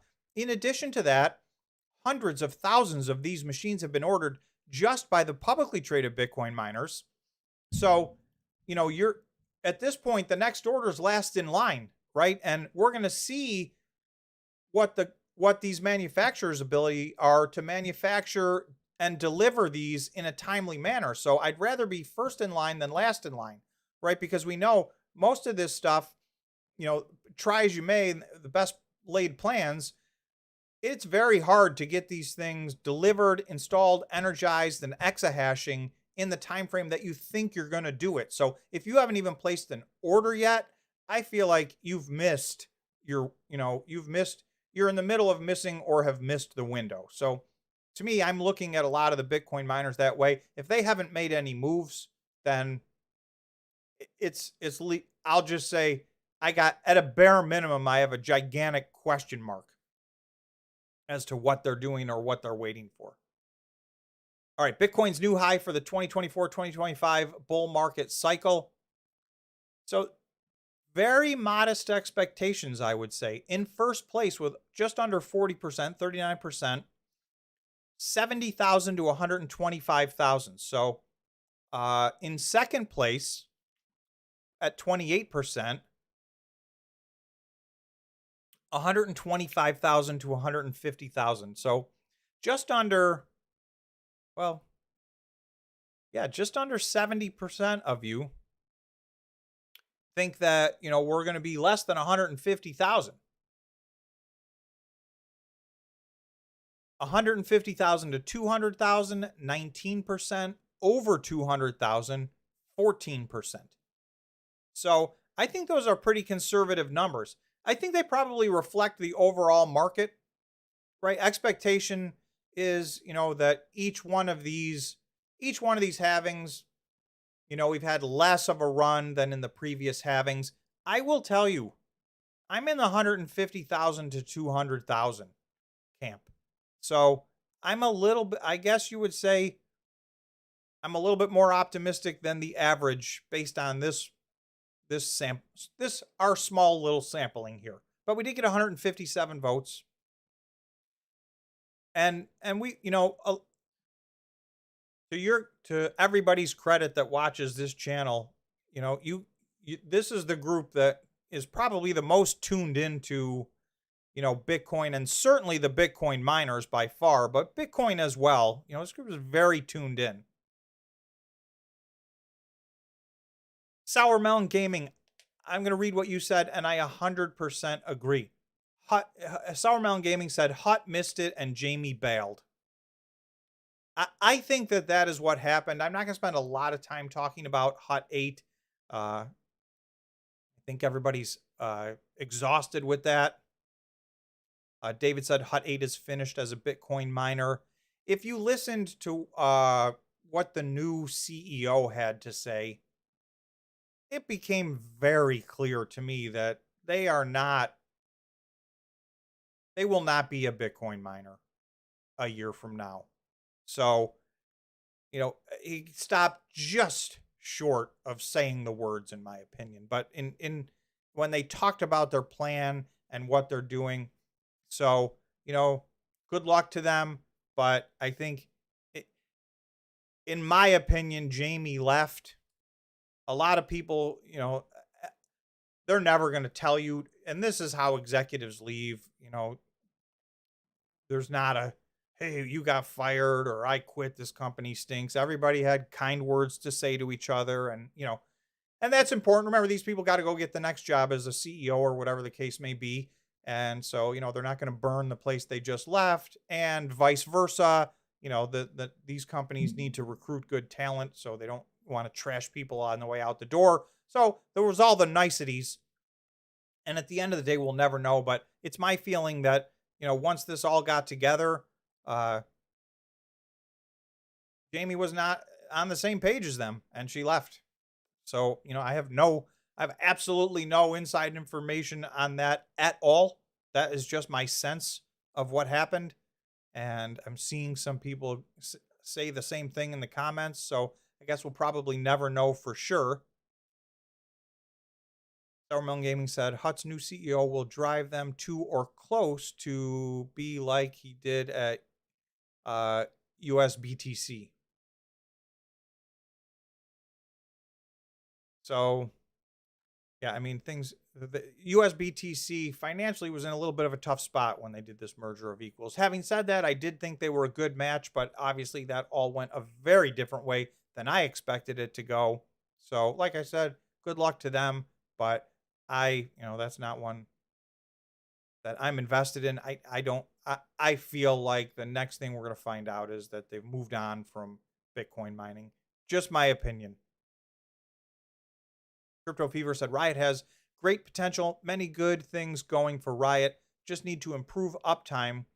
That's all still a great hold, in my opinion. So Crypto Fever, I 100% agree with that. And to me, so there's all different kinds of problems that a company can have, but at the end of the day, they break down into two categories, fixable and unfixable. It seems to me like Riot's problem is in execution. And I feel like that's a problem that's fixable, right? Whether they need to bring somebody else on board or just get through with their learning curve or some other thing that, maybe I don't know about. It just seems like they have the infrastructure in place. They have the machines in place. They're just not executing at the same level as some of the other Bitcoin miners. Actually, any of the other Bitcoin miners that are publicly traded that we follow. Their efficiency is the lowest. So I am expecting that to go up. I think that is a fixable problem, and it's why I continue to hold my Riot stock. So again, I always have to tell you, it's not financial advice. That's what I'm doing, but everybody should just, you guys all know, do your own due diligence. Everybody has different risk tolerance, different time frames, different investment strategies. So, but hopefully at the end of the day, we'll all find a way to make money with these Bitcoin miners and Bitcoin, because I do think there's a lot of money to be made here. Michael Anthony said, Tom, I asked many times if you saw the CleanSpark earnings. Yes, Michael, we definitely, I saw the CleanSpark earnings. I listened to the CleanSpark conference call. So I will spend a minute because I think I ended up getting sidetracked. And I think I probably got to wrap it up. I didn't get to, I just wanted to go through one or two things that I thought were important. This is a slide from their investor presentation. And Matt made it clear on the conference call. So we've seen a lot of these plans. You'll take a look, December 31st, 2023, 10 exahash. Well, that's where they were just, a little over a month ago at 10 exahash. Currently at 12.5 exahash. Imminently, they're going to get to 14.6 exahash. That's supposed to happen any day. Sorry. Then to 16 exahash. He did mention, because they were supposed to bring 6 exahash online at Sanderville. It's going to be 4.6 for now, and I think they said that there was one transformer that they were having an issue with, and that was going to take just a little bit of extra time. But ultimately, they're at 12.5. They're going to be at 14.5 in the next couple of days. Then they're going to get to 16, and in the first half of the year, they're going to get to 20. Then in the second half of the year, he committed they are going to get to 32 exahash. And he made a point to say there's a lot of companies out there with investor presentations talking about getting to 20, 30, 40, 50 and beyond exahash. And, I can't speak for those other companies, but he said, I can tell you it is our plan. Like, this is not a contingency scenario. We are completely committed to getting to 32 exahash by the end of 2024 and getting to 50 exahash by the end of 2025. And they have paid, I think he said $30-something million to lock in a price on options to buy all the machines necessary to get to 50 exahash. So, that's a lot of execution that has to happen between now and then. One of the good things is, in very short order, they were at 10 a month ago. Within a month from now, we should see them, a month or two, whatever the case may be, we should see them move from 10 to 16 to 20 in very rapid succession. So we're going to get a pretty good gauge on whether or not they're sticking to this plan. And then they say they're going to get to 32. Now, the piece of this puzzle, and he talked about they're already looking at a lot of sites. So some of this they're going to build out. The other piece is, you got to have the machines, you got to have the infrastructure. So they have the infrastructure to get to 20. They don't have the infrastructure in place to get to 32 or 50 yet. So he said they are on that. They're looking at some sites. They added 3 sites in Mississippi. That's part of their plan to get to 20 exahash. So, and he talked about the weather and that kind of stuff as it compares to all their sites in Georgia, because this is their first venture outside of Georgia. But he said from a weather standpoint, it's very similar climate to Georgia, and they expect to have similar results. He talked about how some of the buildings actually were much, much higher quality facilities, so the machines should be able to run more efficiently inside of them.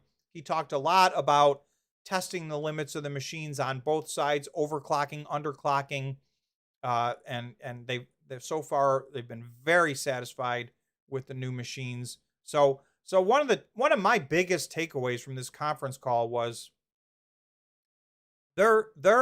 they doubled down on the fact they're getting to 32 exahash this year. And the first thing we did on this live stream was do a poll.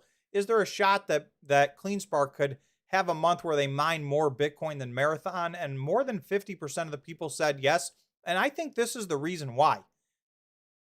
Marathon has their growth plans as well, and they should be at somewhere around 32 long before the end of the year. So we'll see where they get to. And Marathon in their latest presentation also talks about by the end of 2025 getting to 50 exahash. So Marathon, CleanSpark, and Riot all have similar plans on paper. The question is, what's the execution going to be? The other thing is with CleanSpark, they will have significantly more of the 21s. Marathon has the vast majority of their machines are XPs, which are great machines. You know, like I said, those will survive post-halving and do great, but the 21s are even more efficient and have some more flexibility, it would seem. So, you know, I think that, you know, CleanSpark, there's a reason they were up 32% today. On top of, you know, yesterday CleanSpark was up almost 13%, and today they were up another 32% on top of that. And, you know, I think this is the reason. I think people heard, they saw the numbers and, you know, listened to the conference call. And to me, you know, it was good stuff. Now, like everything, we'll keep our eye on this. And, you know, we get monthly operational updates, so we don't have to wait, you know, until the next quarterly report. We're going to see on a month-to-month basis, are they executing the way that they said they were? In addition to that, they're going to hold a lot of Bitcoin, which leads me to the last thing I want to talk about because I didn't get there. 58% of you guys said you would not invest in a company that does not hodl their Bitcoin or some portion of their Bitcoin. So I just want to go to a chart and show you what a lot of you may already know.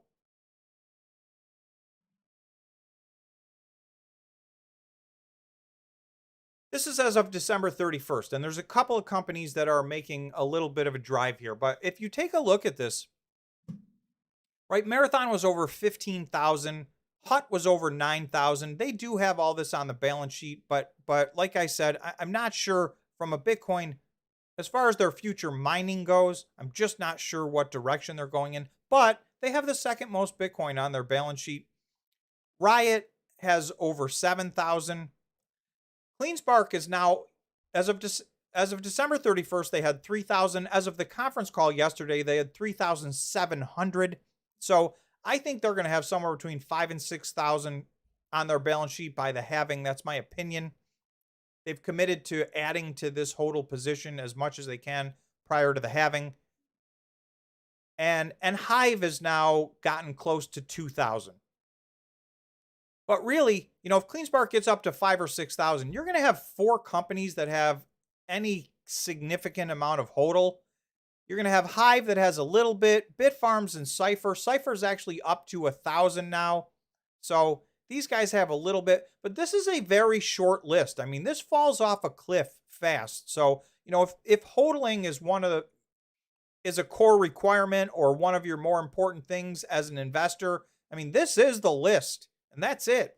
So you can see most, you know, there's a lot of top 10 Bitcoin miners that aren't even on this list, right? We've got DMG Blockchain is a very small Bitcoin miner, but they have managed to hodl a little stack. But to me, anything at or under 1,000, you know, it's better than 0, but that's not a company that's truly got a hodl strategy, you know, unless over the next 4 years, they, you know, prove me wrong and change what they're doing. But to me, it's going to be really 4 companies that are going to stand out with a hodl position, one of which I'm not even sure is going to stay involved in the whole Bitcoin mining thing. They may hold this stack. I don't know. So with 58% of people saying they're not interested in Bitcoin miners that aren't hodling, I just think it's important to see, like, as of December 31st, this is what was going on.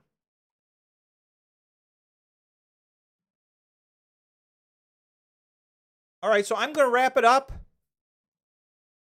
Let's just take a look. So Bitcoin's at around 47,200 right now. It did get up to 48,200 in the middle of the day today. So what I'm hoping is we can take out this line at 48,000 and maybe establish some support above that sometime, whether it be over the weekend or sometime over the next week. We'll see what happens.